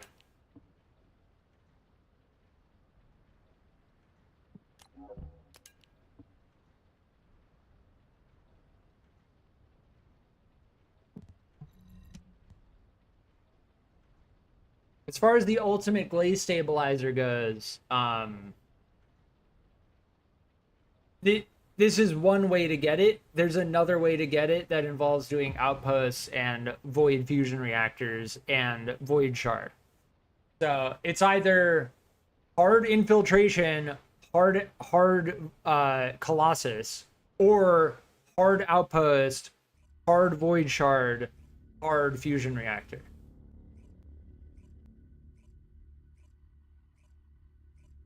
But yeah, if you get Freyna and you want to do inorganic void shard farm or any type of void shard farm specifically using Freyna, then I'm down to do that.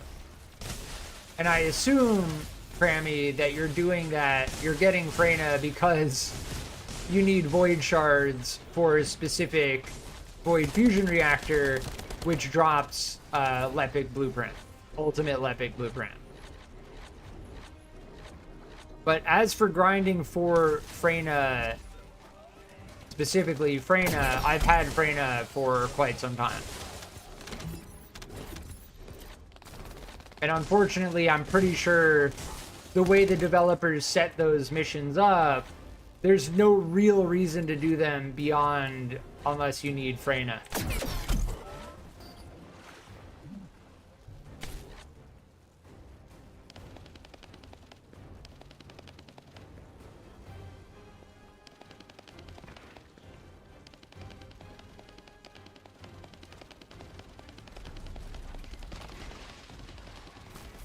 Yeah, as for like speedrunning through that, there's no reason to speedrun in hard infiltration missions.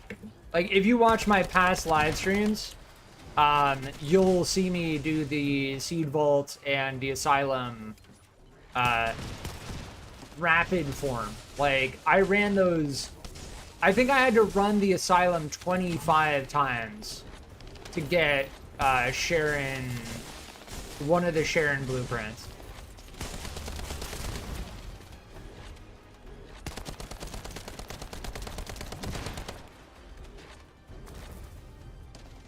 Yeah, there's the cooldown. I don't mind a little bit of cooldown on lightning emission.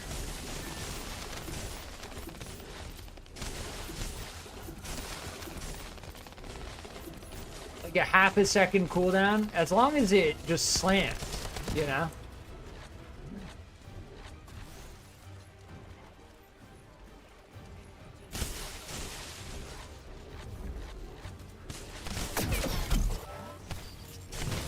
Oh, we got knocked into all of the trap balls. Nice.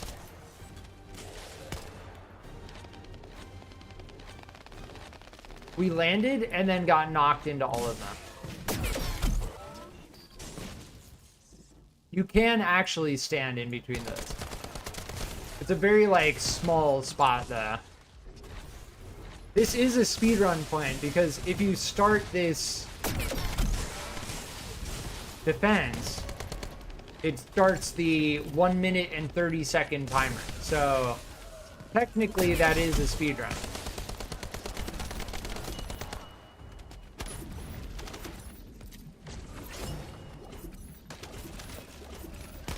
And yes, this is just a timer. Like, you don't need your other teammates to get here.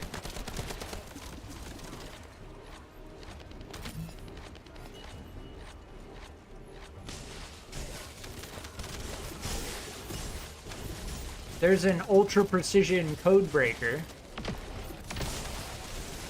which is what we used earlier with Enzo to get the mixed energy residue, which we use to research the crystallization catalyst, which is a core element in the end game in order to squeeze out more mod capacity. If you have a 16 cost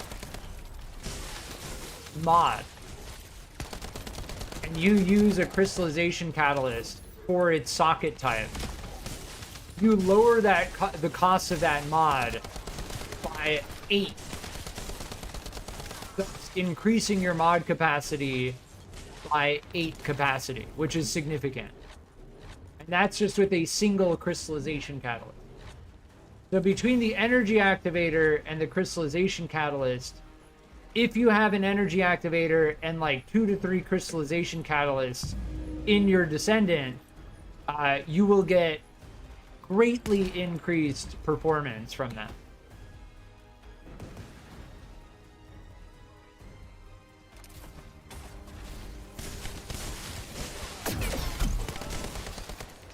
There are always snipers that spawn up here. Gotta zap them. If no one takes them out, they just constantly snipe at us.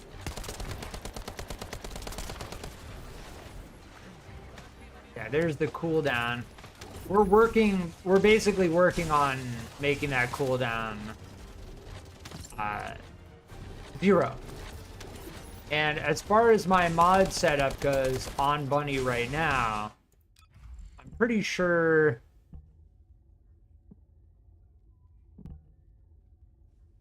there is another mod. We're gonna have to sacrifice a little bit of range, I think. It's really between like sacrificing a little bit of range just to make it so this never goes on cooldown, right?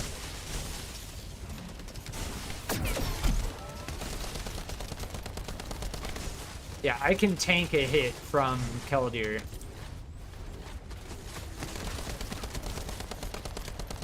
And again, my opinion, well, depending on how you look at it, your perspective, survivability directly translates indirectly. Survivability indirectly translates into DPS, because if you go down, you're doing 0 DPS. If you're hiding behind a wall, so you don't take a hit, you're doing 0 DPS. So survivability indirectly translates into more damage.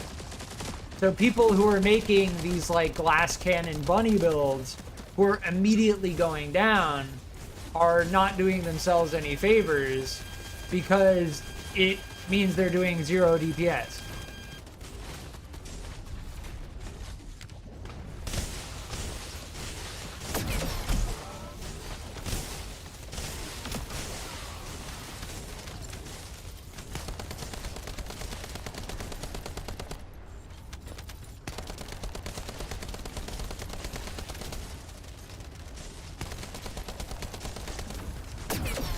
Why did my gun just stop firing? I didn't let go of mouse button 1.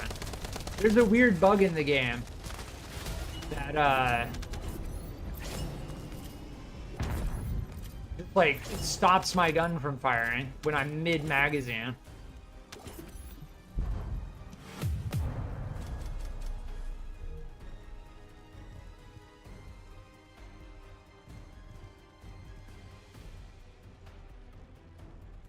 Yeah, DBNO duration is like that acronym you see down but not out is just immediate, like, junk. That's junk.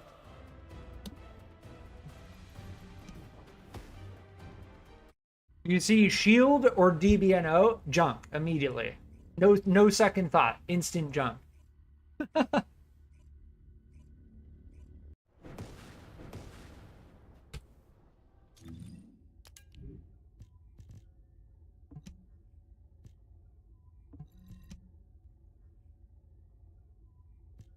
They need to fix this. Like, you should not need to scroll. It's so troll. I hate it. Whoever thought that it was a good idea to put a scroll bar here deserves to not make any decisions when it comes to UIs ever again. I'm serious. Like, I'm being very, very brutally cruel and honest about that. Like, it is so troll. Because when you get to the end game, the only thing you're looking at is the skill power boost ratio and then the attributes all the way at the bottom. The attributes should be at the top. They should be right at the top. It's troll, man. It's troll. What did we get? I think we got another color. Oh, yes. From the Swamp Walker, I believe we got that from. All right, now that we have this amorphous, it's like, oh, great, cool, we have this amorphous. We're going to have to go and do a hard dead bride. And should I risk the 10 minutes to do hard dead bride with an underleveled bunny? Probably not. Probably not. So as far as leveling bunny goes, we can do monomer, but if we just do monomer, it doesn't make sense unless we actually use the monomer. And this clone neckbet isn't too difficult. I could try to solo the clone neckbet. I think we'll try that.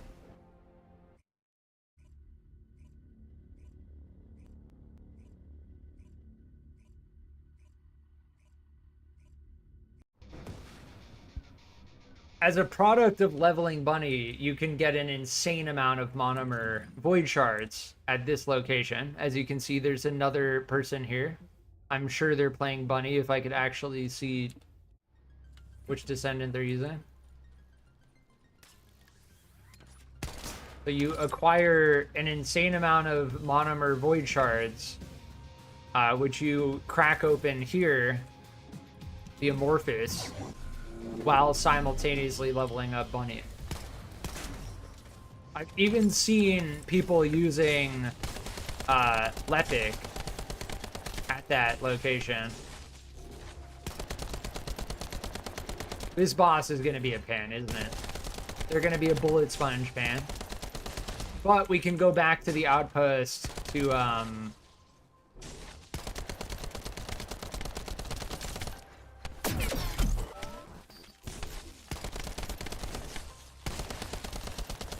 get more ammo. This is why when I recommend doing the Kingston Void Fusion Reactor, this is why, right here. You're seeing exactly why. Oh, but bro, it's just a mini boss. Yeah, it takes time and it's difficult. Like, it just turns into a bullet sponge. Right? And this one even has an immune phase where you just can't actually do damage to them. It's the same with the one at the White Knight Gulch. It's like, yeah, you can go and do that. That's great. Those are great amorphous drops. And the outpost is fine. But good luck soloing the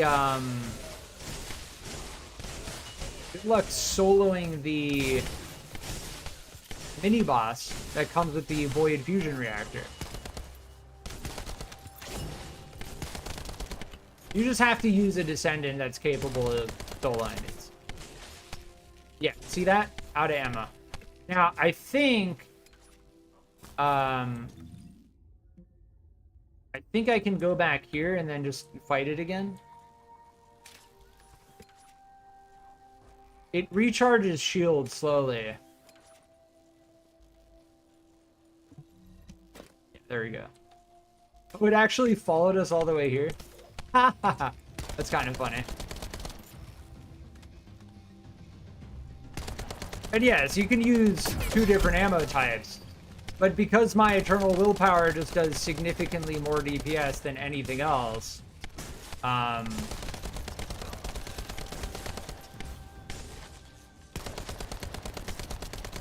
this is why I recommend doing the Kingston Void. If you're looking for energy activators, that's a good way to roll for them, while also getting like Jaber blueprints, SMO blueprints. Yeah.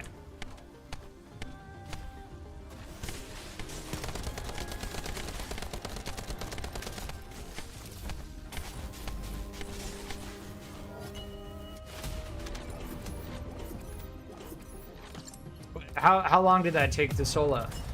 3 minutes? It's not so bad. Not so bad.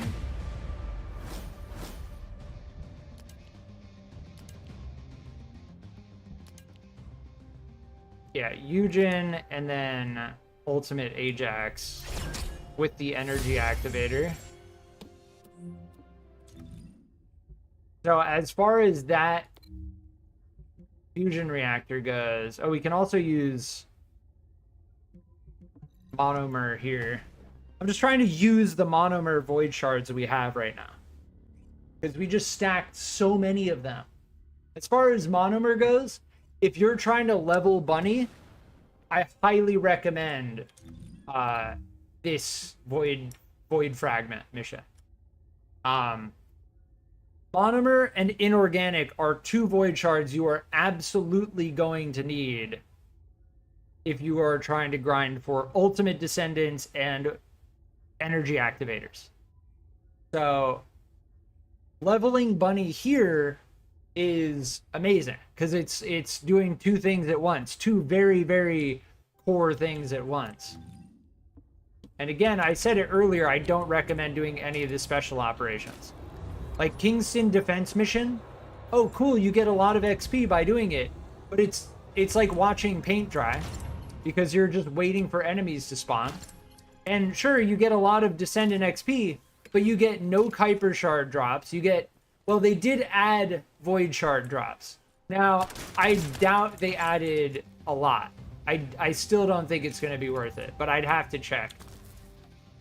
They added Void Shard drops to the special operations because they knew they sucked and nobody was doing them.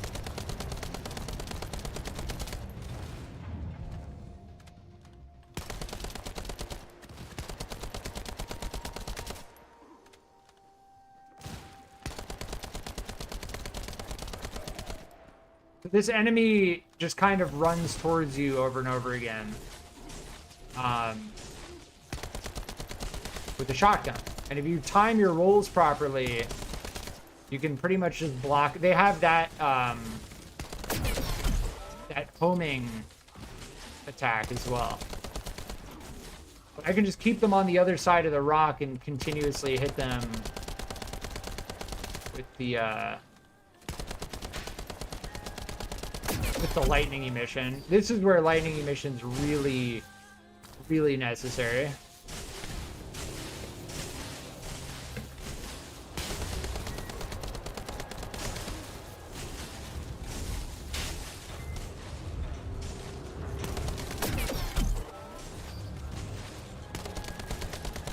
Yeah, those homing missiles can definitely hurt. As for this phase, you can pretty much just like peek the timing.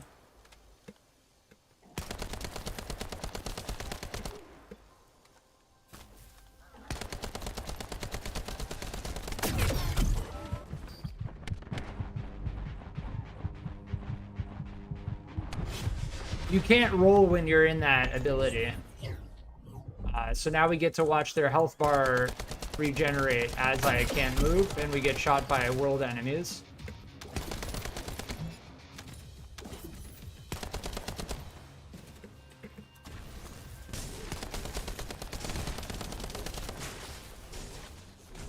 Their shotgun does hurt quite a bit.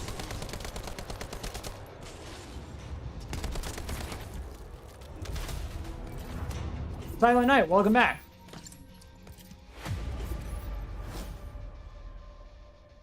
Yeah, thanks for being here. Good to see you. This is Enzo code. I remember doing, I think this is how we actually got the Enzo code. We already had Enzo code and Gley code. So as far as doing this one goes, we don't need to do this one. The 93 is not something we need to worry about.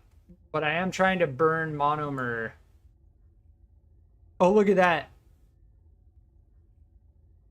All three of them just hanging out. Hanging out at the outpost.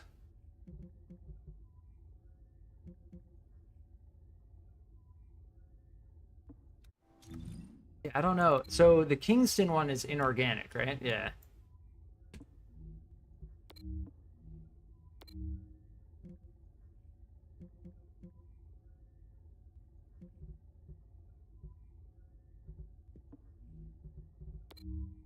The one at Fortress is... This one is monomer. Yeah. The 120. Yeah, we can burn more here. Just fighting that boss for... It's 3 minutes, you know?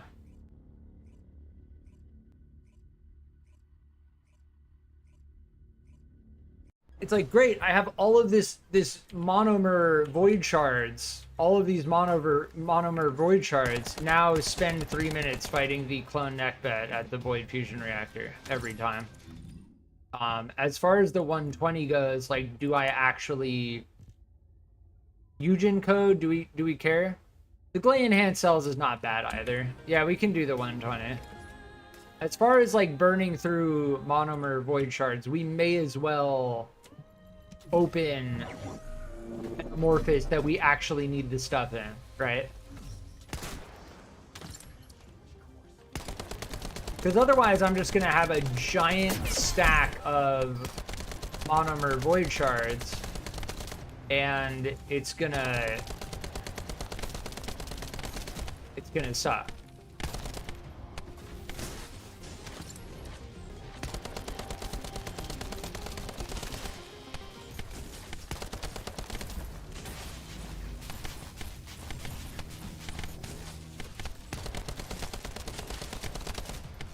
Going down kind of does matter. That ability they do, that constant tick, is effectively a way to make sure that my shield never recharges. And that's fine, and that's great, because I don't care about shield at all. So getting constantly ticked with damage doesn't matter. That's why we never ever build into shield, because that would actually bother me if I had a shield build and I was just constantly ticking damage, which never allowed my shield to recharge.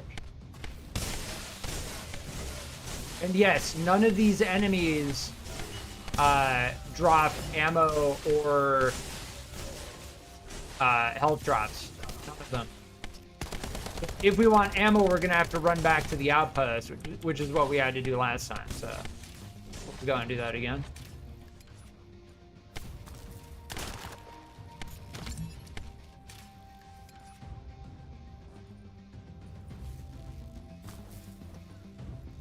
Which is pretty convenient, because otherwise, like, yeah, fighting this enemy would be a pain.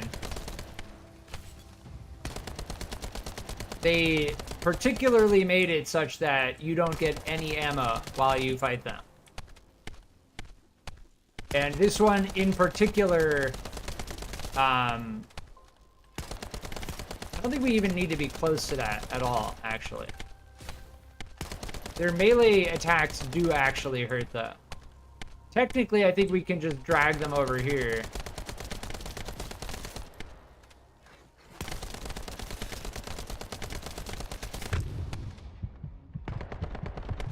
Yeah, I'd rather not go down, because then their health bar is going to recharge.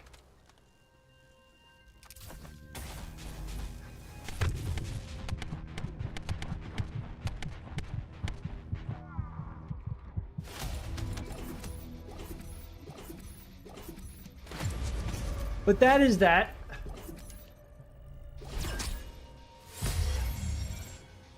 Yes, now we have 2 pieces for the secret garden.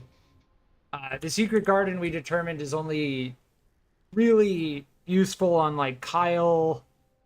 I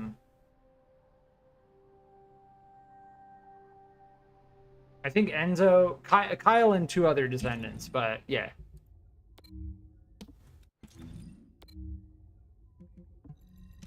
Notice how like 3 people are at this spot?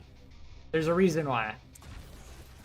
And it has exactly to do with why I recommend leveling Bunny at this location.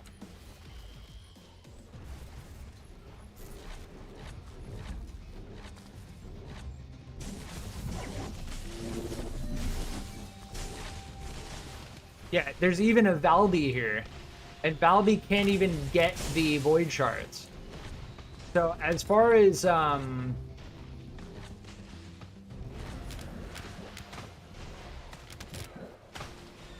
that cooldown is what we need to work on. I'll get a little bit more as far as this mod goes, skill expansion.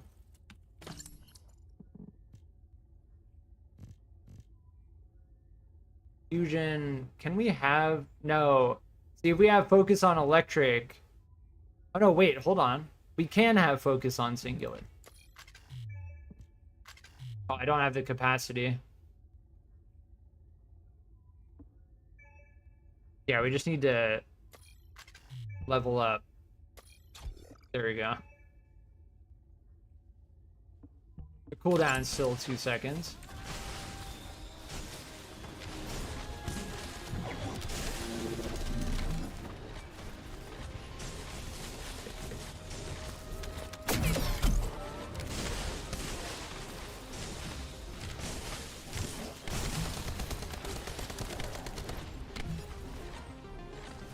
And you can get this mission down to being like 30 seconds. 18 seconds, that's the lowest amount of time. As far as monomer and inorganic goes, these are like the easiest to obtain. As far as I can tell, monomer and inorganic are going to be two void shard types that we're just going to have an absurd amount of. It's basically it's almost like a byproduct even. We're primarily trying to level Bunny up in order to do hard executioner again, so that we can open the amorphous to get the Gley cut. That's like the subliminal reason we're doing it. But we're also getting a whole ton of monomer. Monomer is not the bottleneck. Monomer is not the bottleneck. The bottleneck is how fast can you kill the cloned neck pet. That's the bottleneck.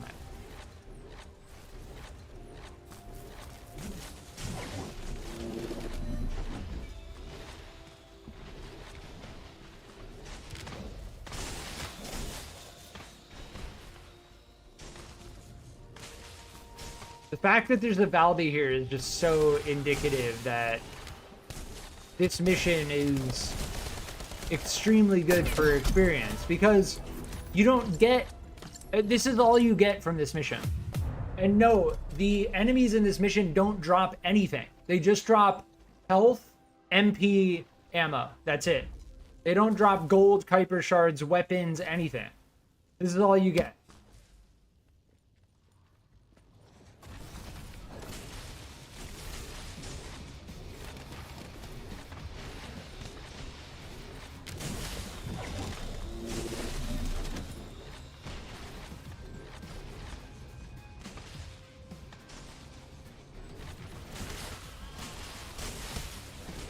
We'll do this maybe 2 or 3 more times. I'm not going to get stuck on running this over and over again. But this is like, there's a reason why there are 3 people here. Even to the extent of a Valby. There's someone playing as Valby at a electric void fragment mission. Yes.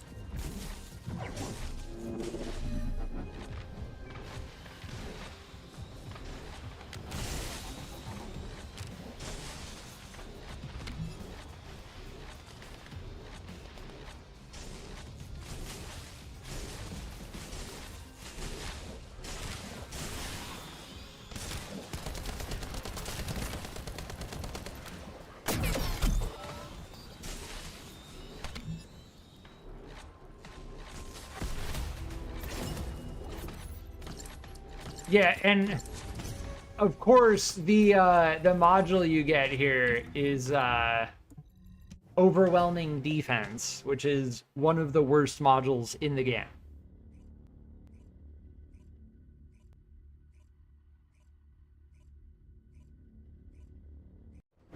And honestly, overwhelming defense just doesn't make any sense as a module. It lowers your HP to 1 and then gives you a certain amount of defense based on your max HP. So it just doesn't make sense because defense doesn't impact shield. So this module in the game, it makes me think that the developers wanted defense to impact your shield, but then they didn't do it. I don't know. The game is unpolished. As far as like the shield goes, until they decide some like major update or major changes, in the current state of the game, there's no reason to use shields at all. There's none. And any shield type ability is just a waste of time. It's all about HP. It's all HP first and then defense, right? Iron defense and HP amplification are like bread and butter.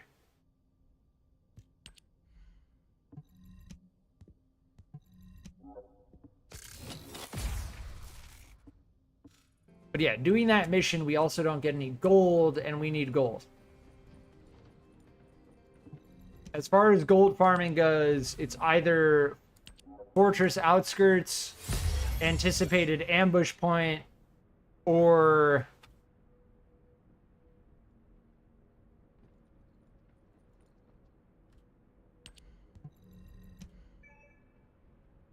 what's the other mission? Like Command Relay or something? What's it called? Yeah, Command Relay. This mission's pretty good. This is where you get the mostly worth it if you need polyatomic ion, which we could use another stack, but I should continue the heat plasma battery grind. We'll continue the heat plasma battery grind by doing hard infiltration missions.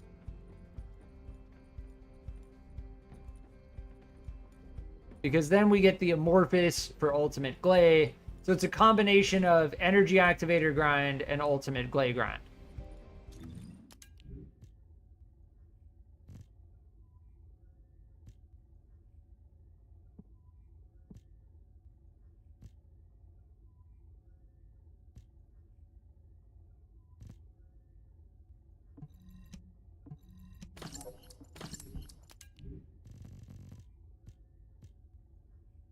Fusion, fusion, fusion. And we got DC'd. Second disconnect in just about 2.5 hours.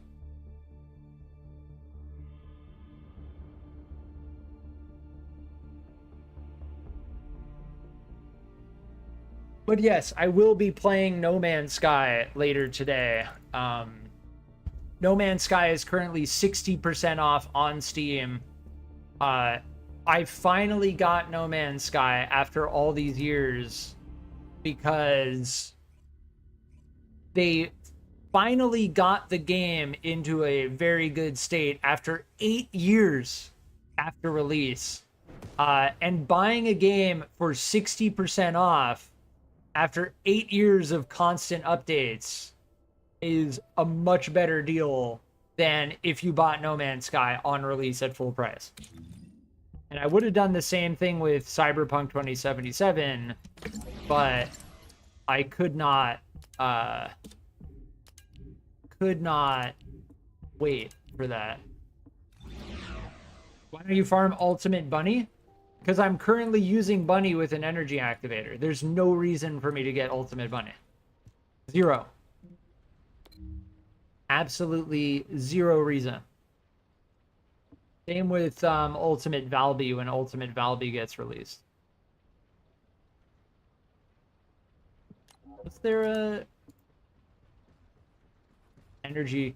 I am considering Ultimate Viesa though. Even though Viesa was our starting Descendant, we haven't actually used an energy activator in Ultimate Viesa.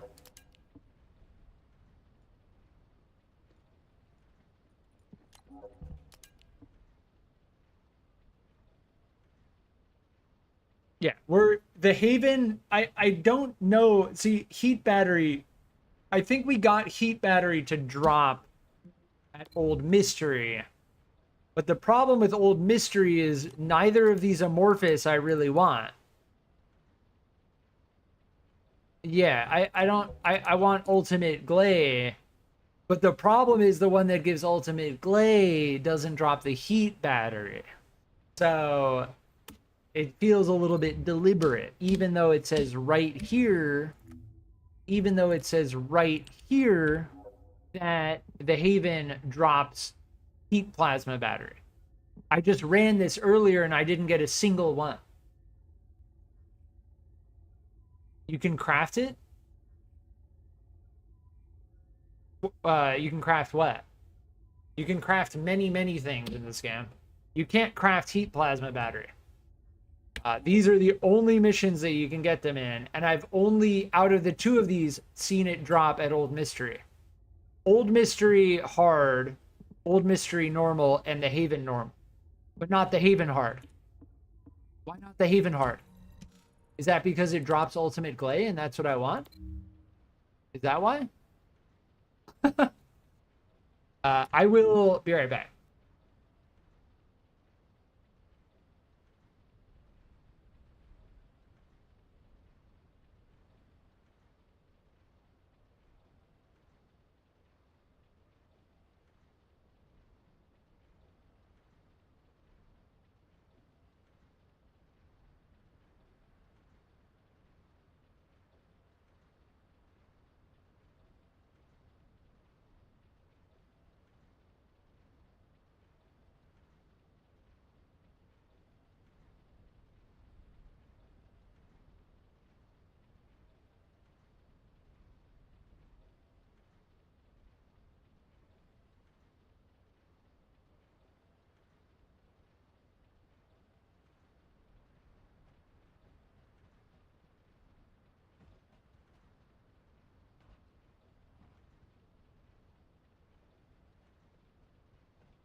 All right, I'm back.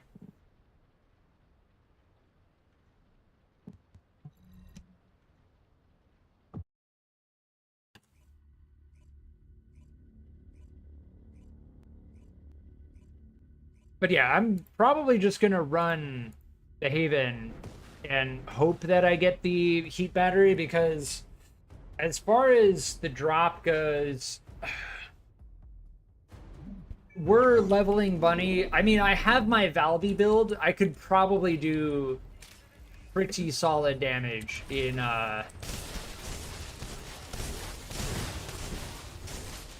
Dead Bride.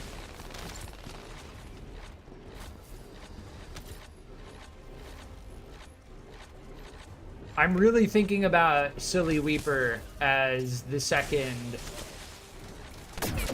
So as far as energy activators go in weapons, the biggest reason why I'm not thinking about I'm not thinking too hard about the Thunder Cage is because it's the same general ammo type as the Eternal Willpower, right?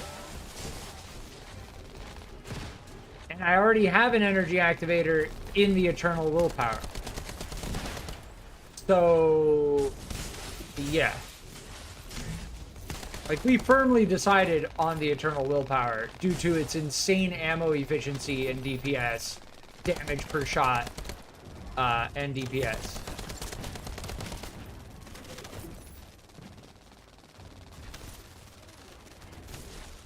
It should be a drop from the mini boss.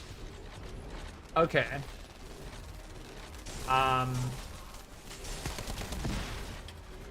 Typically it drops from the elites, the heat battery. It drops from like the yellow health bar enemies. Like these guys. The elite slayer. It's a chance to drop. Like, I'm kind of joking around about... See, right there, heat plasma battery. I'm kind of joking around about how it's not dropping from the mission that I need to do to get the ultimate Gley stabilizer or whatever. It does drop here at the Haven. On hard mode. It's just a chance to drop. That's all. And I think the other chance to drop is the energy residue. The enhanced energy residue. No idea how we made it through that, but we did. This is a speed run, by the way. Like, you get to this point here faster, it starts the timer, and then you're good. All the time it takes you to get to this timer is time that you're losing. And you don't need to wait for your teammates. Yeah. We did confirm that.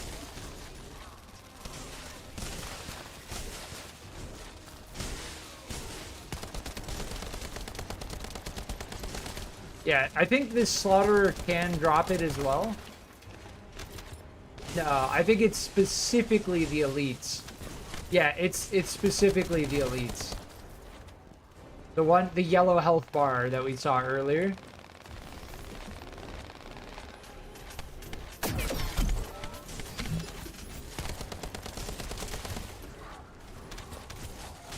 And there are only like 1 or 2 of them. And there's only a chance that they drop it. So... Again, heat battery is a core part of the energy activator. The energy activator is one of the most difficult to obtain things in the game. That sound you heard is the sound of the highly concentrated energy residue and precision code breaker.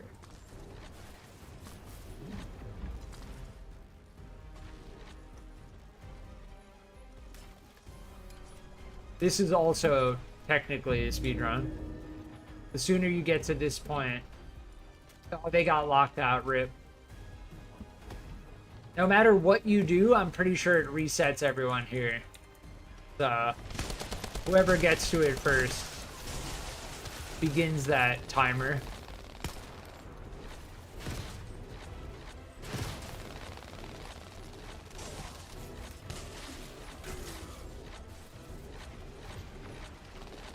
But yeah, this mission is a core part of the ultimate Gley grind.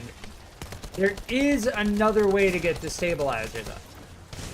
The only piece of ultimate Gley that you can only get by doing Colossus is the code, the ultimate Gley code. The ultimate Gley code you can only get by doing a hard infiltration mission.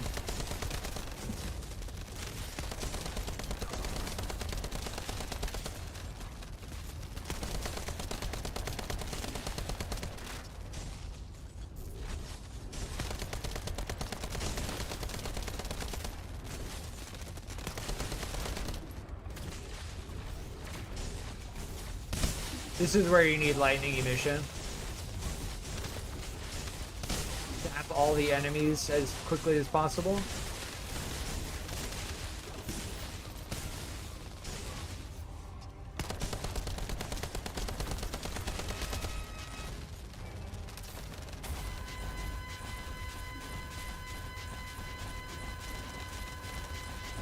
That sound is like, they need to really think about that.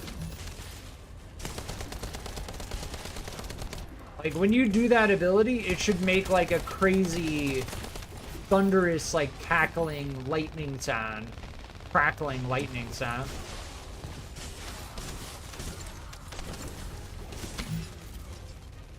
Yeah, we have 10,000 HP now. 10,000 HP is a good, balance. Like, go for 10,000 HP, and then, if you have 10,000 HP... then start focusing on defense. But then you avoid going down to like a giant burst of damage, right?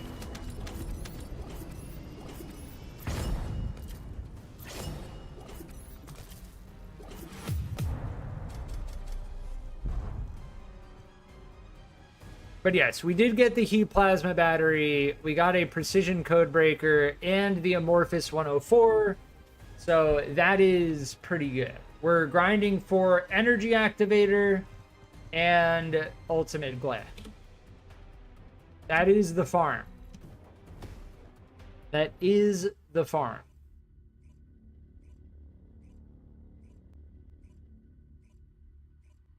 Now, we have 2 energy activator blueprints. The only thing we need are the heat batteries. That's why I'm trying to get the heat batteries. Now, I could go about trying to open one of these amorphous, but if I'm going to do that, I have to switch over to... we're going to have to do Dead Bride. And we're going to have to do Executioner. For the code, this code that you see right here, this is the only way to get the code, aside from even higher level... I'll show it very clearly. With the Gley code, this is it. Now, it says the 68 at Hard Dead Bride. Hard Dead Bride 68. Yes. So you can do it here, or you can do it here. The 58 or the 68.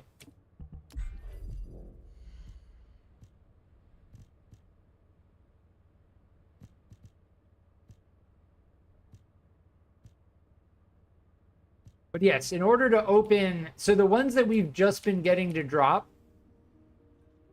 The ones that we just got from this stabilizer, we need to do...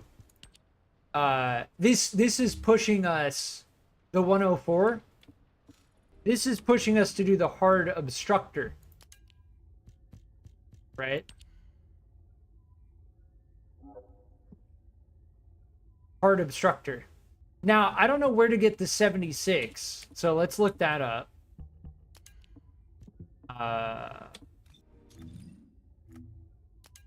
76.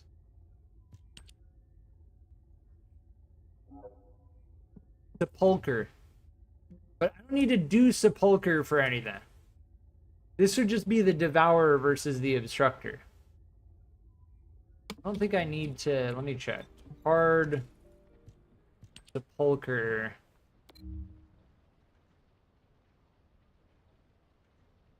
I don't think I need to do Vespers for anything.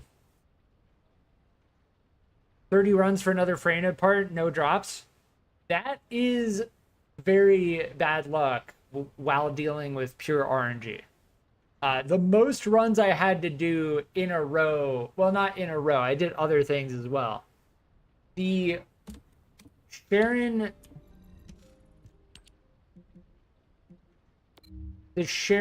Spiral Catalyst, I had to do the Asylum like about 25 times. I had to do the Asylum on normal mode about 25 times. And you could be like, bro, there's other stuff you can do. No, there's not. Look, check this out. Check this out. It really is like that. It really is like that. it really is like that.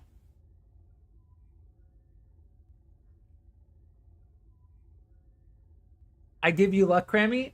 Thanks, Knight. I got it. Nice. It really is like that. Thankfully, though, for Ultimate Gley, there are several different ways. Again, the only thing is the code, right? As far as the code goes, you can only get them from intercept battles. Now, I'm trying to think. We could stack more polyatomic. I just want to get Bunny max level. I just don't want any more monomer void shards. Like, am I going to need more than 500, like, for a long time? Probably not. That gives me, like, almost 20 rolls. We could do anticipated ambush point, but as far as the gold goes, you know, we're going to do White Knight Gulch, Fortress Outskirts. That's what I'm going to do. 32 runs? Yeah.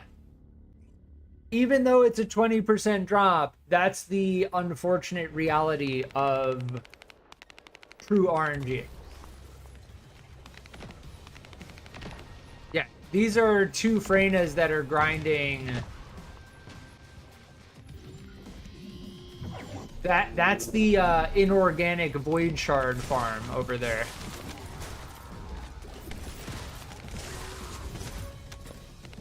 I'm trying to farm XP for Bunny to max Bunny out. Because we use the energy activator, or the crystallization catalyst, which resets the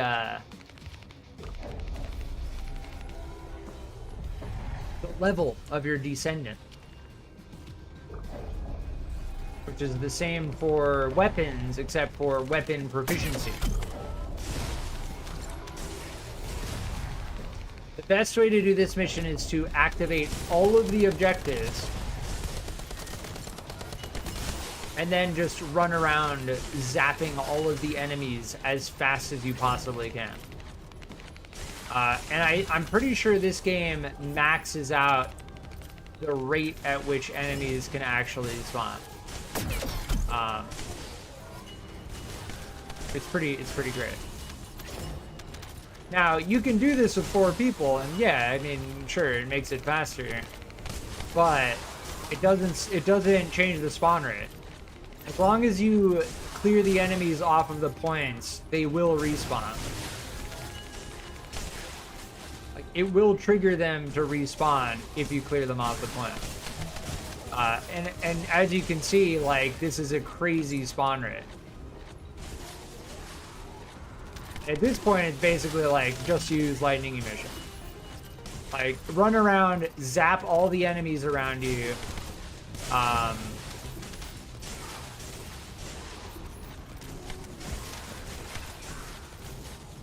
There's not much else to do about it.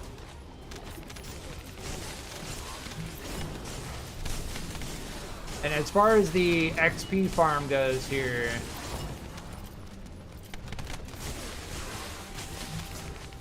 it's very good. I'm not even gonna bother picking that up yet because we need to clear the enemies off the others.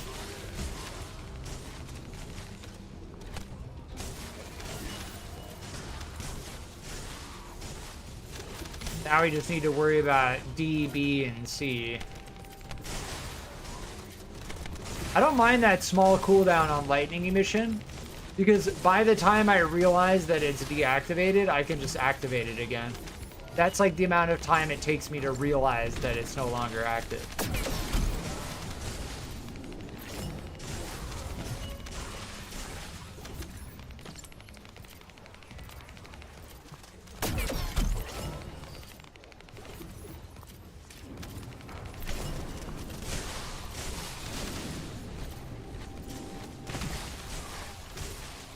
This is like an ultra bunny farm mission. And then these enemies drop the advanced neural circuit, yes. So the advanced neural circuit you need for the crystallization catalyst.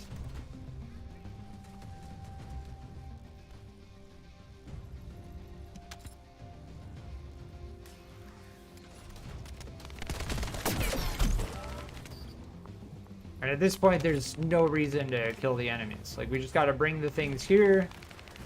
We go down over here. And we slay the last elite in the mission. Which is this guy. And then we're good. So, soloed this mission in just under 4 minutes. But I'm pretty sure we gained like 2 levels in the process. And we got the neural circuits, which you need a lot of because you're going to be...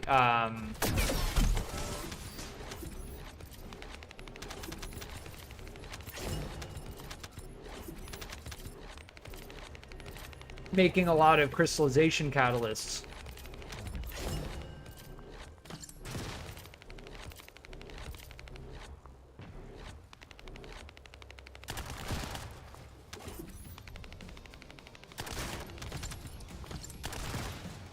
Inorganic void shard farm. So the reason why there are 2 people that are doing this is because you get 20 inorganic and you use those inorganic over here, right? Inorganic to open the amorphous that you get from here, the 54 and 55.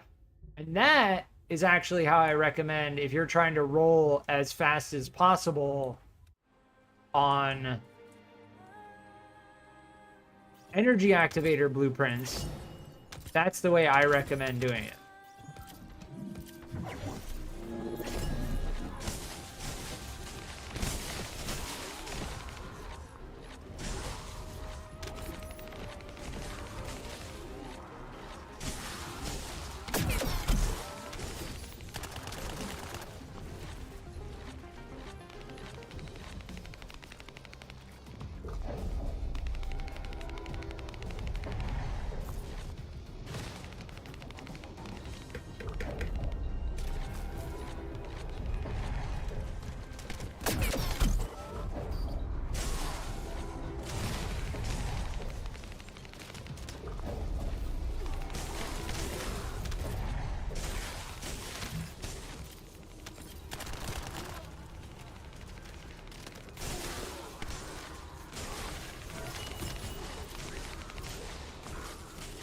We've also got cooling metallic foil.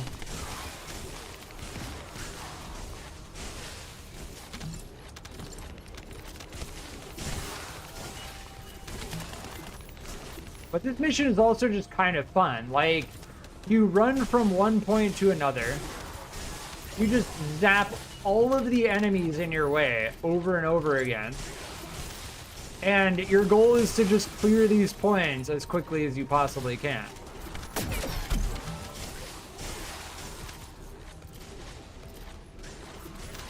It may be better to go back from, like, if we could do half at a time, right?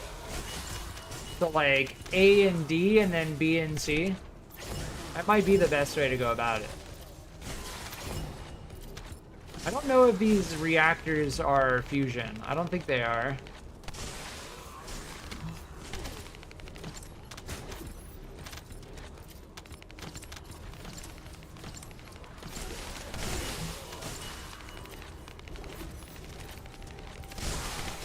No, I think it's best to just go in a circle, honestly.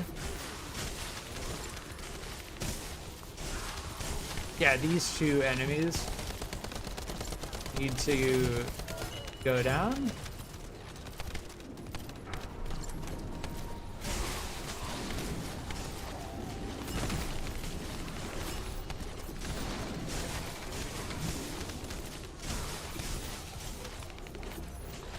Yeah, now we just have B and C.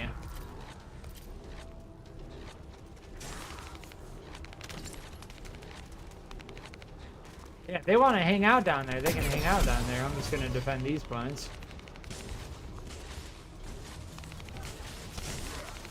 I don't think any more are going to spawn if I kill this.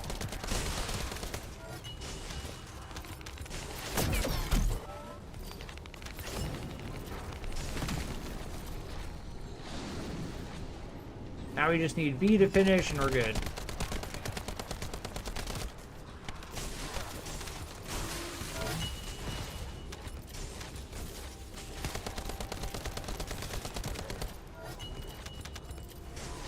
Yeah, we hit him with the eternal willpower when we need that extra burst of damage. Oh, when you use speed of light, it actually drops the thing. Good. Don't like that. Probably is not a bad idea to go and pick these up while the thing is progressing. That way we don't have to like go back around to pick them all up at the end. As far as soloing this goes, you can imagine if you have two people doing this, like it's significantly faster. As is the same with most missions in this game.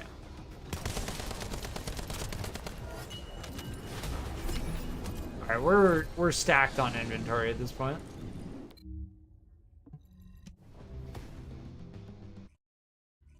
I've been getting a lot more game crashes lately. That's not good. I hope that doesn't keep happening for you. I have only gotten like one crash, and that was like the first day that I played. Day one. Since then, I don't think I've had a single crash, surprisingly.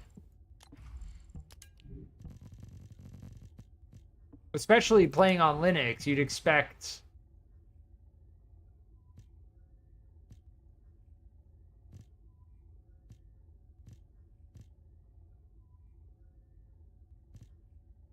Yeah, again, the things we found are just so good. The only thing is HP support memory ultimate with an HP roll with 2 ultimate rolls. Yeah, and that's like, that's basically very, very difficult to top.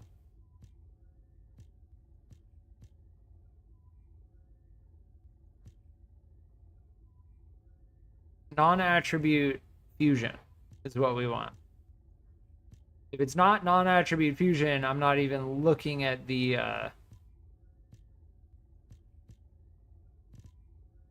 not even looking at the attribute rolls.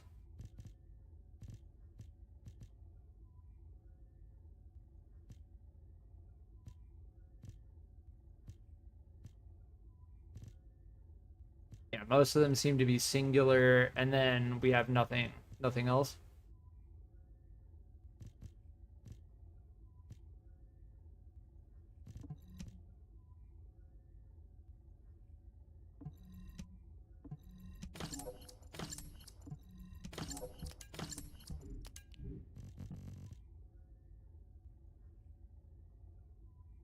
Crit rate and crit damage on a sniper rifle is not so great.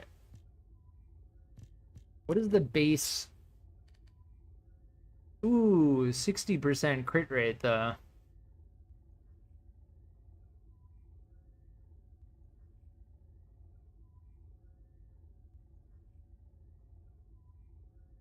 Maybe we do like that. Nah. Like building a sniper for crits, I mean, maybe. I'll compare it to our other one.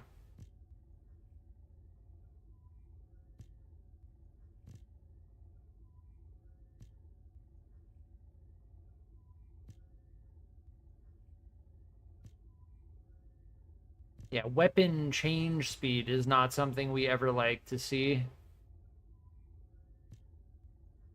That one drops Silly Weeper.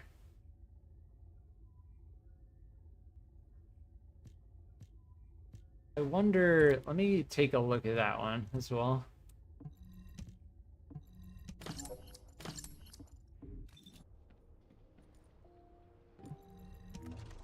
So, Silly Weeper and the Different Dream.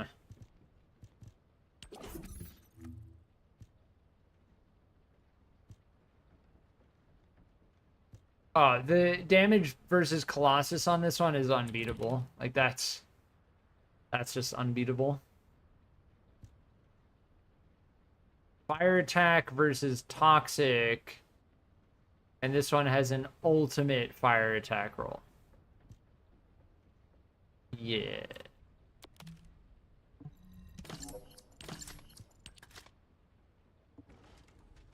Finally got all our parts. Nice.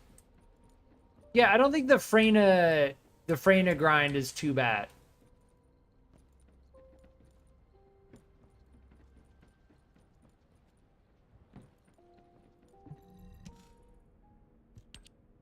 Freyna grind is not too bad compared to like the ultimate Gley grind. Yeah. Freyna is a very good Descendant to have if you're looking for inorganic void shards.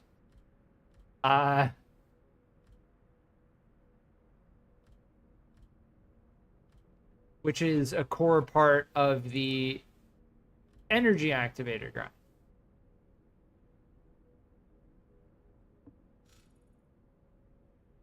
Just over an hour? Yeah. I said it earlier, the missions for Freyna, like, you know, doing 30 runs, it's like each mission only takes a couple of minutes at most. Compared to like Ultimate Gley, where you need to do a 10-minute hard infiltration mission to get the Amorphous, and then you crack the Amorphous at a hard Colossus. It's very different. Like the level of difficulty. That's why I say there is a linear progression to how you unlock Descendants. Bunny is the easiest Descendant to unlock. You basically don't even get a choice as to whether you unlock Bunny. They forcefully hand you Bunny whether you like it or not. Like, even if you avoid, I'm pretty sure Bunny's quest is a part of the main quest. Like, you just get the drops for Bunny while you're doing the main quest. And you can't actually get to new zones without doing the main quest. So you get Bunny no matter what.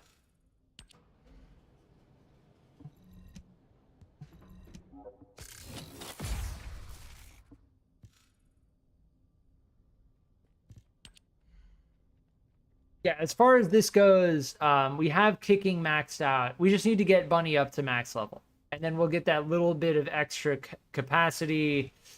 Nimble Fingers, skill cooldown. I think what we want is duration.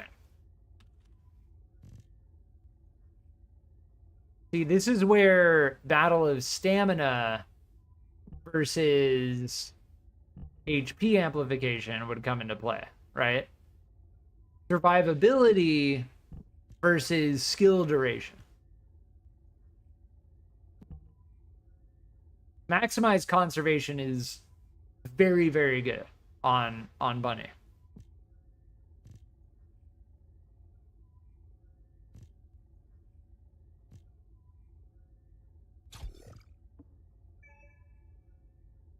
Yeah, we're off by 2 seconds.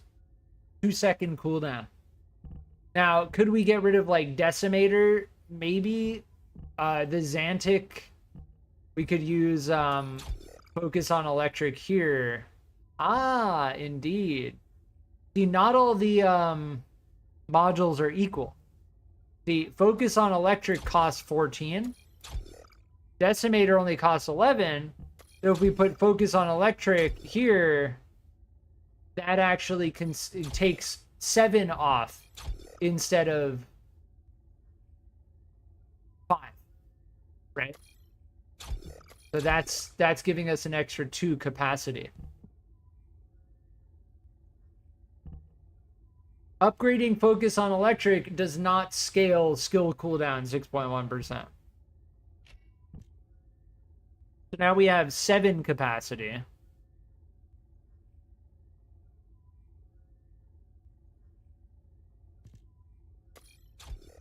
Maybe we just bump skill extension by 2 points, which would be very cheap and easy to experiment with.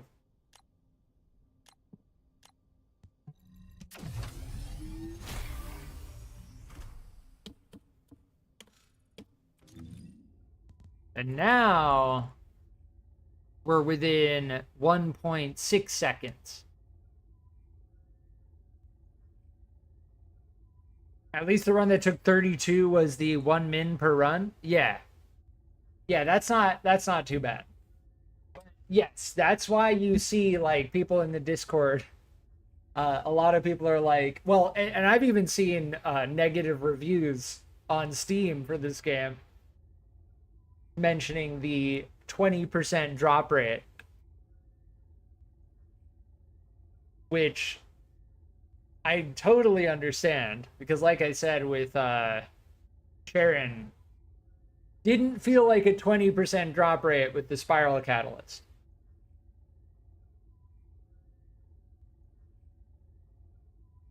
It should only take 5 to 10 times at most to get a 20% drop. We gotta remember it's an 80% chance to not get it. Yeah. I mean, again, it's pure RNG. Like, if you're rolling a pair of dice, right? 2 6-sided dice, and you're trying to roll for a double 6, like, you could roll that pair of dice 100+ times and never get a double 6. Like, or you could roll them the first time and get a double 6. Like, that's pure RNG, right? That's what pure RNG is. Unless you're using loaded dice. But that's besides the point.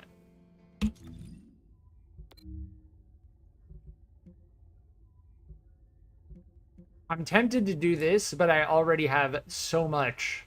I have 580 monomer void shard. As far as like leveling Bunny fast, I may just do the Echo Swamp defense mission. We need those 10 levels. Let me check the special operations. What cosmetic is that? Is that ultimate? Is this ultimate Ajax? Pretty sick, honestly. Some of the textures in this game are crazy. Like, if you look at the hexagon texture on their shoulder, like, that's crazy looking. Do you see how many people got banned? No, how many people got banned? And we're not talking like, if you look at their head as well, like their visor, you can see like a very high quality texture. Like, we're not even talking about limitations of the game engine. We're talking about limitations of the textures that the developers used. Like, that's crazy. And your game crashed again? Oh, rip. Yeah, I'm sorry that's happening. Like this is why I say I don't recommend putting money into this game. Like again, I have 150 hours in this game at this point, but and that may seem like ironic and kind of hypocritical, right? Hypocritical. But the way I've described it before is I bought the battle pass for $10 as my way to the way I want to see a season 1. Like we're in the preseason. I want to see season 1 be good, right? I want to see new content, bug fixes, updates, performance optimization, server stability. So that's why I personally put $10 into the game for the battle pass. But I still do not recommend putting money into the game for the average player. I highly recommend waiting 32 days, play for free, and then we'll see what happens during season 1.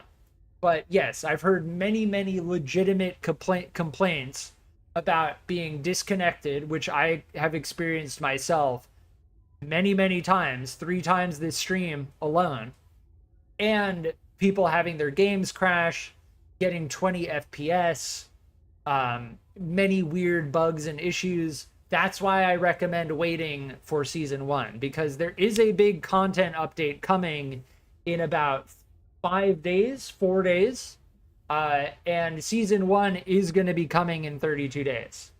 So we'll see what happens. But yeah, that's unfortunate. A good 1K got banned? For what did they get banned for? AFK farm?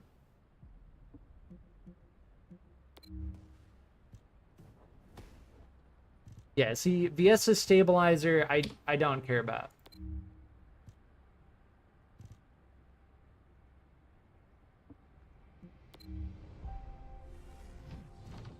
The perforator. See, these amorphous aren't even that good. And it's like, they're not even that good, and then you also have a drop chance on them. I really should do a, yeah, the Enzo code.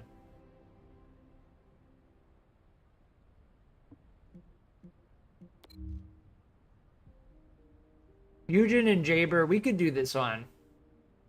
We could do this one. What is this one? Hagios? Yeah, that sounds okay.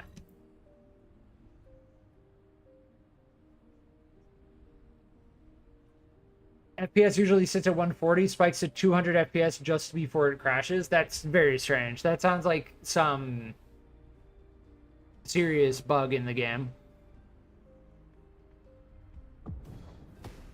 A lot were for abusing the shop glitch. Interesting. Shop glitch.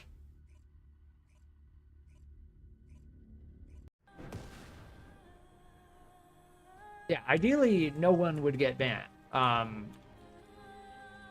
If people get banned for, like, consistently AFK farming, though, like, that seems reasonable.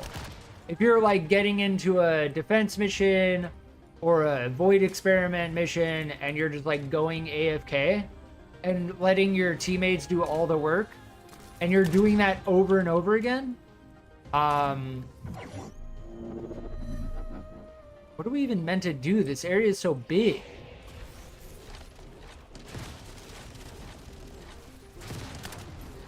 Then you honestly deserve to get banned. Like, you're ruining the experience for other people by abusing the fact that a lot of the stuff in the game you benefit from doing with other people. Nobody would play with someone if they knew that they were just going to go AFK the entire time. Right? Something was happening where you could refund and still get the items. Oh, interesting. Yeah, hopefully they fix that immediately, because that sounds very bad. Yeah, we got a rubber band right there. That kind of bug sounds very bad.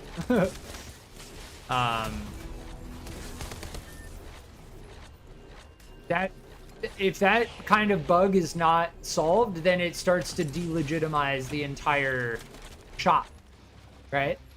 Like all these people walking around with like cosmetics and like energy activators that they bought. Yeah. They bought and then like refunded and then bought again. It's like duping. That sounds like a duping glitch, basically. Which, if they don't solve stuff like that, will delegitimize the shop. Which, by delegitimize, I mean people won't put real money into the game. Which means that the game falls apart and nobody plays it anymore. Because the servers go down. So, hopefully they get on that ASAP.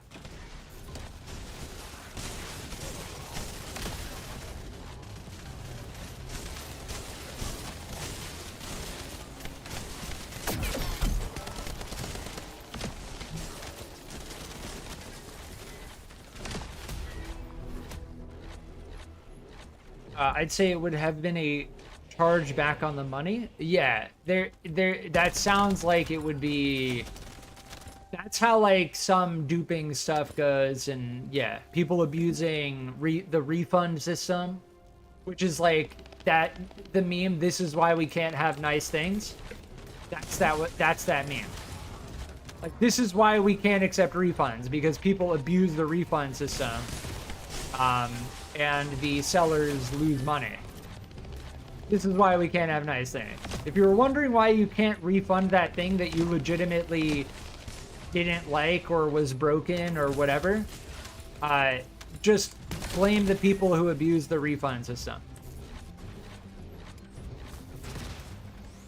And that's why you get people talking about like having a social credit system and stuff. It's like, nah, we're not going there. We're just not gonna have nice things. I'd rather just not have nice things. On a few games I play, if you refund, you just get banned. That sounds honestly kind of reasonable. Like, if you want to refund something on the shop and you didn't enjoy it, then you can get your refund, but then you just don't get to play the game ever again. Right? Ooh, we got a high value mark for arrest. They changed that. So they made it so the gold drops are higher now. I'm interested to see what kind of void shards we get by the end of this. Because honestly, this doesn't feel too bad. Like, we're just grind zone. I don't know how much XP we're really getting, though. We're still level 30. They nerfed the Kingston defense mission XP gain. I was honestly expecting them to do that.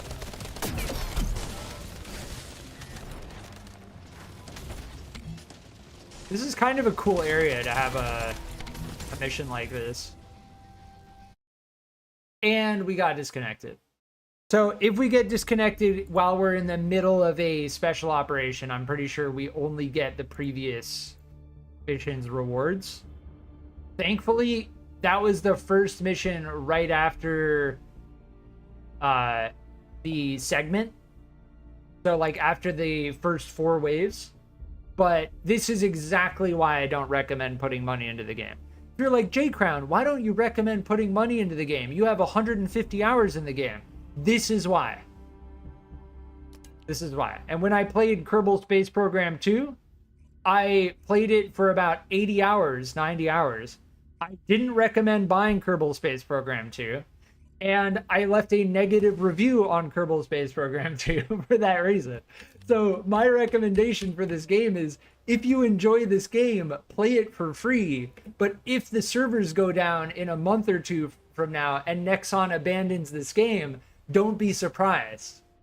That's my hard take. Enjoy the game while you can play the game. Don't put money into the game hoping that they fix things and do whatever.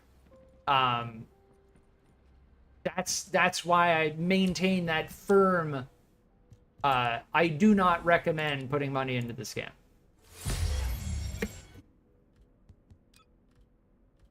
I've had 5 disconnects at this point, and I've been streaming for 3 hours.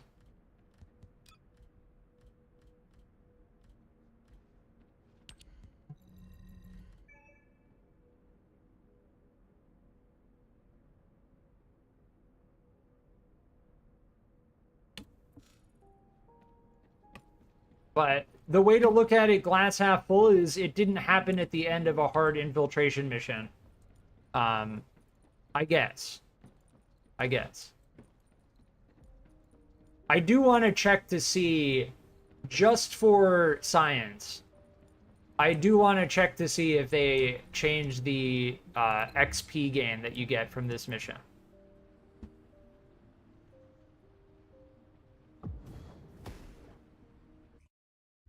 Yeah, I watched the reason I didn't stream yesterday was because I was watching a lot of Olympics. The Olympics just started. The Olympic opening ceremony was yesterday, and it was honestly pretty crazy. Like, I very much so enjoyed watching it. The Olympics are ongoing right now.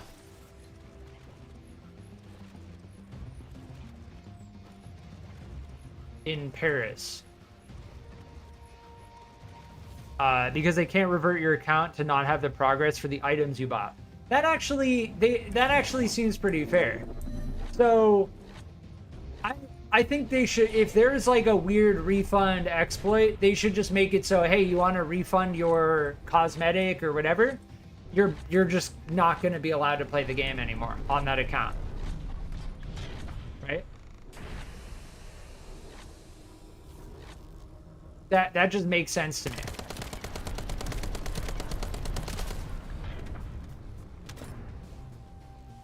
That honestly sounds completely reasonable.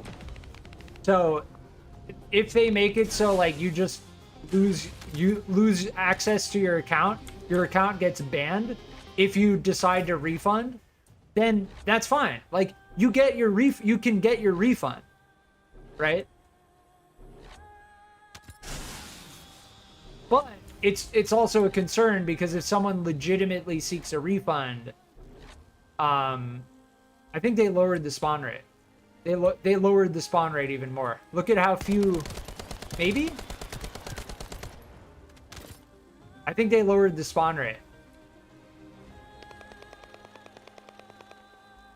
Yeah. They lowered the spawn rate here. So, as far as this being like a good XP farm, I think they lowered the spawn rate by about like 30%. See? 1, 2, 3, 4, 5, 6. Yeah. That's the normal spawn rate? We'll see. We'll see.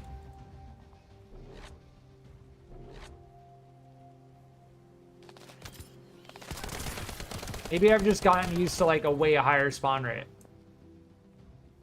But this mission is just like, yeah, you're sitting around waiting for enemies to spawn.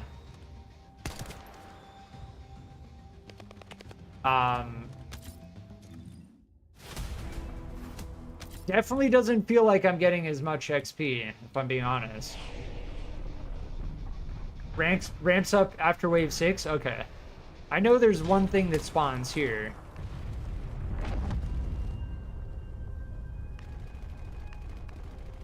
Yeah, I haven't done this in a while, so maybe the spawn rate is the same. But it's very dry. Like, yeah.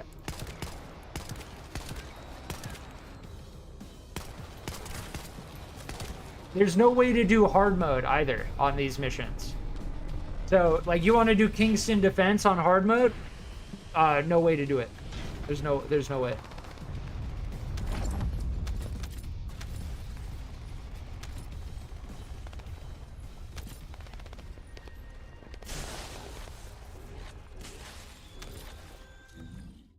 It seems like we are still getting a good amount of XP though. Yeah.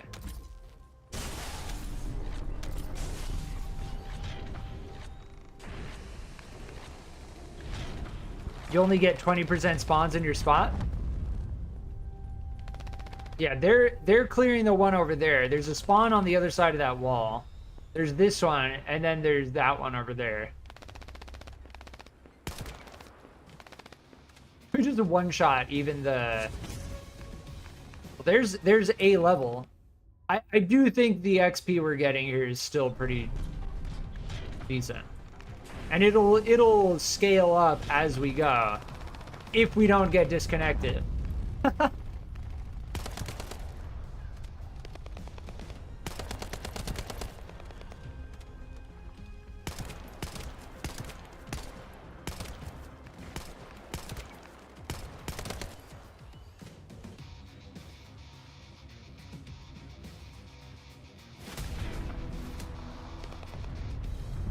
The spawn rate for this mission, yeah. You know, you'd think that they would lower the XP you got and then increase the rate at which the enemies spawn. They need to think about this because, like, just sitting around half the time waiting for enemies to spawn. And I get it, it scales up. Like, look, now we're getting more, sure. We're on what? Wave... I don't know what wave we're on.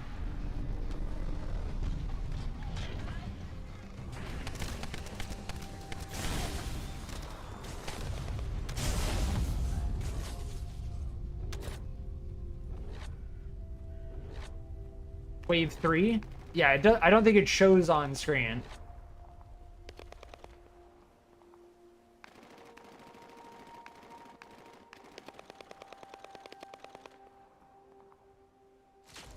Neither of the amorphous materials here really feel worth it either.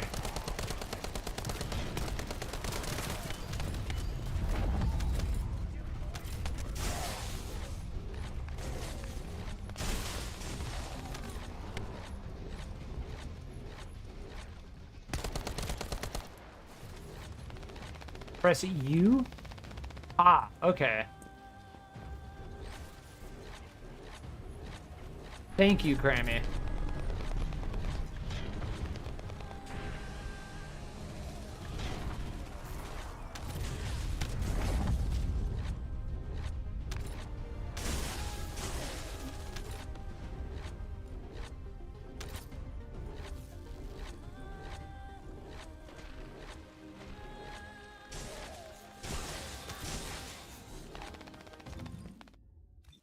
Halfway to 31. It's still...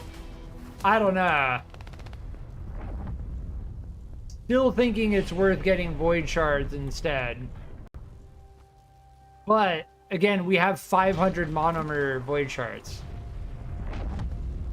It costs like 35 or something to 40 to open the thing.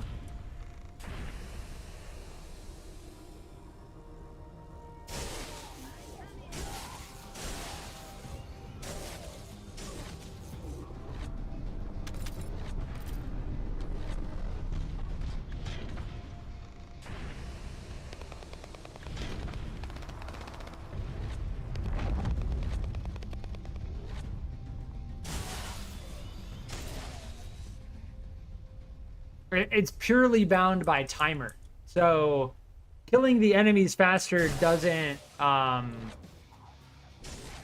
make the mission go faster.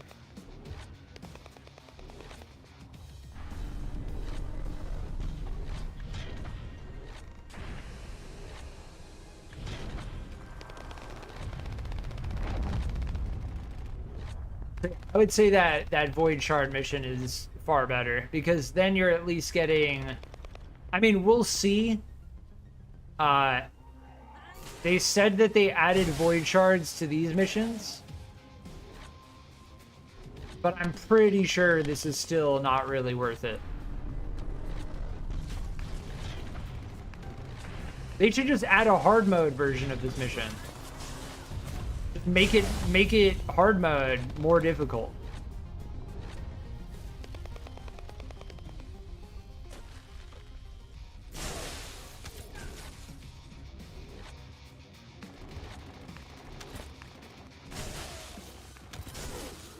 Give it time? Yeah.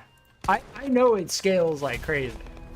I'm just talking about like the first 5 waves are just like, I'm just, you know. And I get it. It's like one of the first missions that you, one of the first defense missions you do in the game as a new player. But that just goes back to my point, like, the special operations should have hard mode variants. Like, that's how they could extend the content in this game.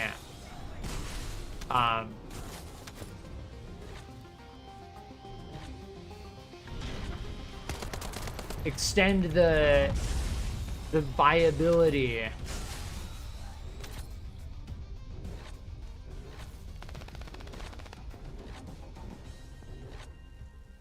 But yeah, I think anticipated ambush is still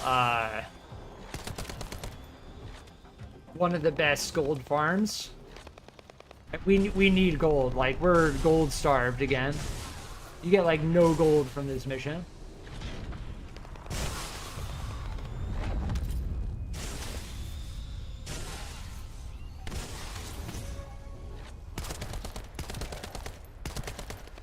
We did get another level though. So it's feeling like at least per enemy we're getting a good amount of XP.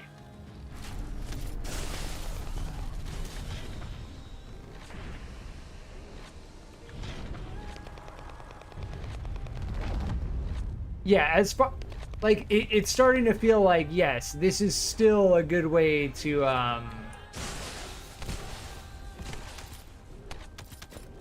level up, but I don't think it's the best.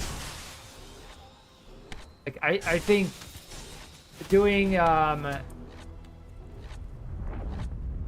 anticipated ambush or doing the void shard in fortress with Bunny, at least specifically, I still don't think that void shard mission is worth it if you're not using an electric Descendant.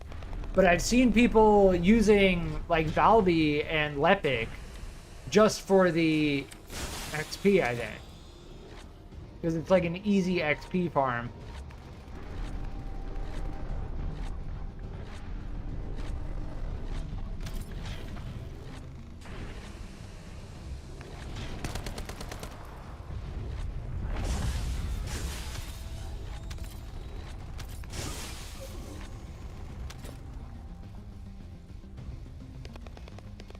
You can watch the XP bar go up. Yeah, in the top right, you can see it.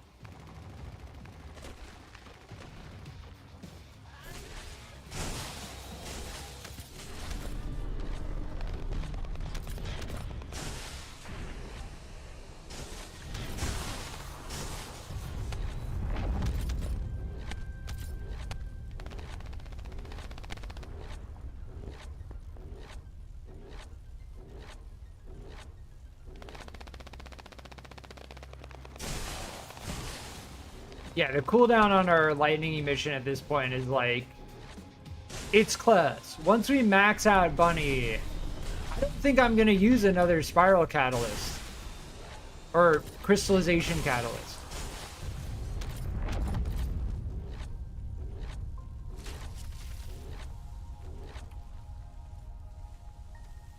I think as far as Bunny goes, we could, for the maximized range,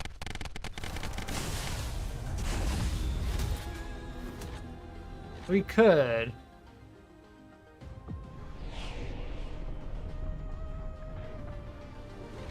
I don't know. I think as far as Bunny goes, like, we have Bunny already in such an ultra farm position that we don't need to worry about it.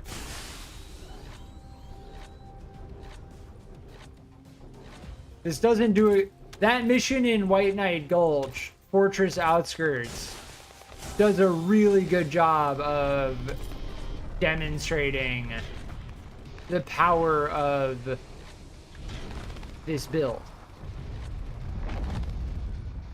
That's one of the highest spawn rates that I've found in the game.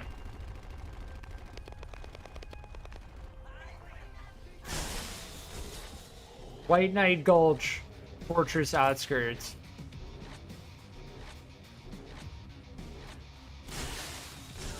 Where you just activate all 4 points at the same time. And there's a spawn rate tied to each one.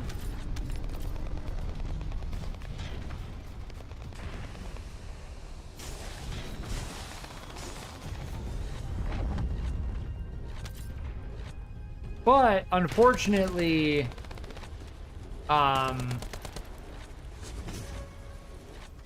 that was wave 7.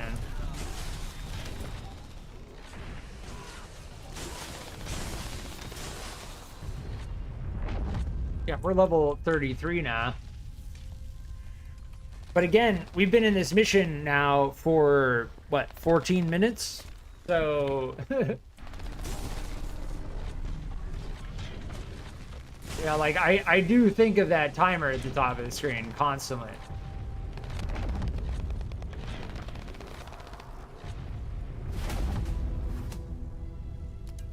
But after wave 7 is where it scales up. Yeah, getting to wave 21.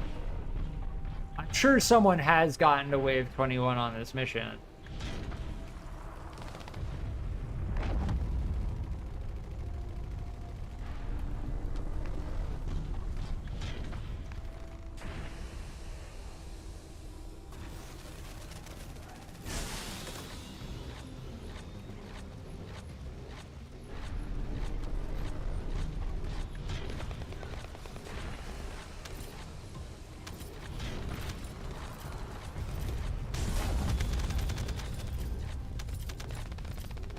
I need to pick up all the gold drops.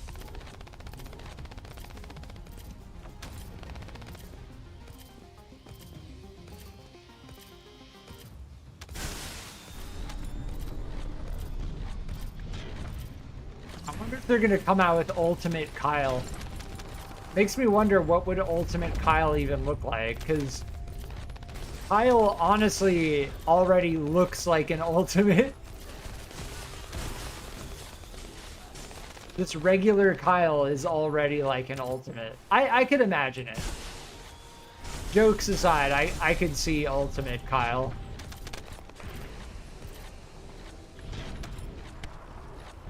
Make him look like a walking tank at that point.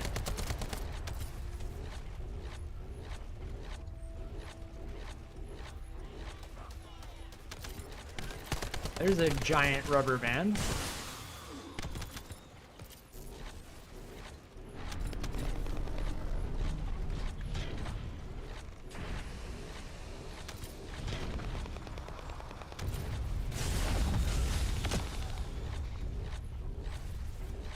Oh, getting stuck on this small branch. It's like, oh, come on, man. They need to seriously work on that.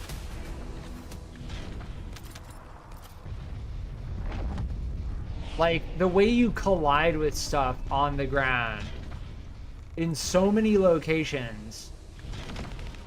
Or Kyle just left. They may have dropped connection. That's another thing that they absolutely need to get down. And another reason why I don't recommend putting money into this game. The fact that if you disconnect while you're in the middle of a defense mission, there's no way to reconnect. They should just make it... I mean, obviously a system like that is difficult to implement. But if they're worried about people abusing it, just make it so you have like a 30-second time period. And if you don't reconnect within 30 seconds, then you can't reconnect. You know? That way people can't, like, DC, go AFK, and then rejoin, like, 3 to 5 minutes later. You know what I mean?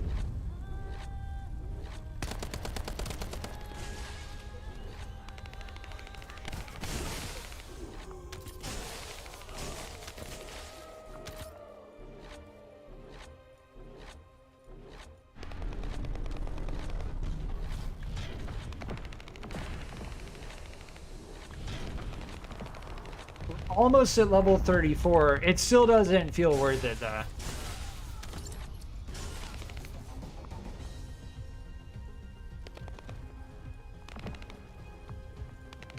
I feel like I could be gaining way more gold by doing anticipated ambush, fortress outskirts,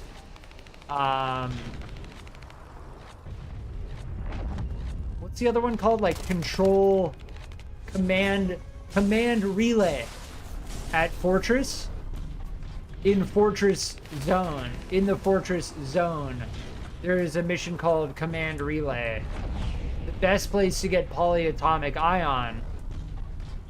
And now the waves go up to 3 minutes.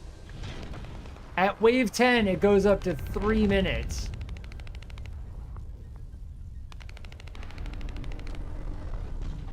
I can get that whole mission done in Fortress in 3 minutes. So yeah, I think it's confirmed this is not worth it. It's still not worth it. Grammy, thanks for hanging out. I appreciate the lurk. I hope you have a good night. Or a good morning. I mean, 4 a.m. Yeah.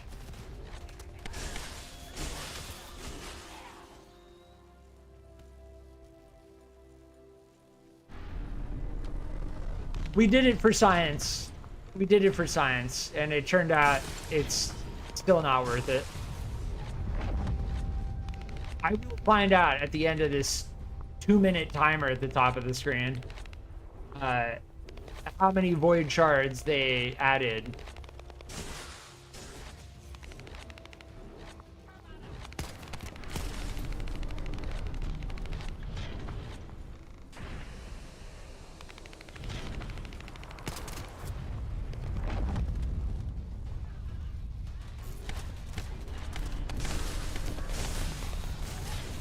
The Fortress defense mission is actually pretty cool. I wonder if you get as much experience. You could test that one as well.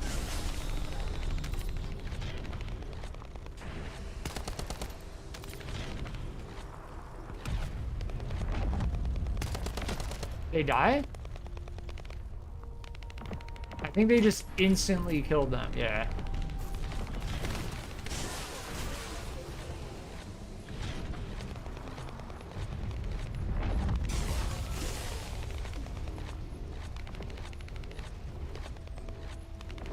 But yeah, the 3-minute timer is that's where I like start to completely lose interest. They give you a hint of it at wave 10, and then yes, wave 11 and beyond are all 3 minutes.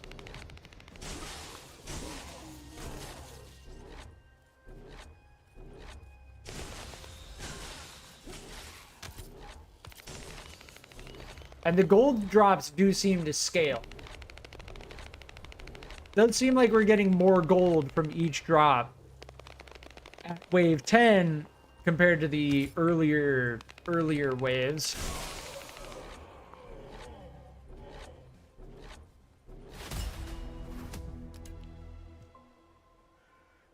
Oh, we got the Amorphous. I hope that's not the only way to get Ajax enhanced cells. Yeah, 22 minutes. These are the shards you get. So we got 4 monomer, 7 polymer, 1 inorganic, 2 organic. Still not worth it. You could run a non-attribute like 5 times in this amount of time.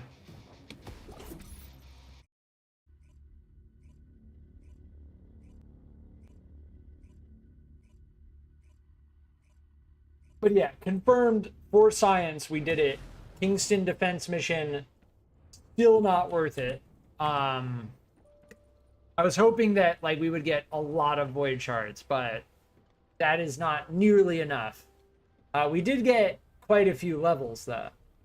We went from level 30 to level 34, so it does, it still doesn't feel worth it. Again, I'll outline, instead of just saying it doesn't feel worth it, you're much better off doing anticipated ambush point, because you get levels, gold, reactor drops, weapon drops, mod drops. You get everything, pretty much, aside from void shards. The best electric void shard is this one, for monomer and inorganic. The best Toxic is here for inorganic and organic. The other one for electric is down here for monomer and polymer, but the other two I just detailed are very good.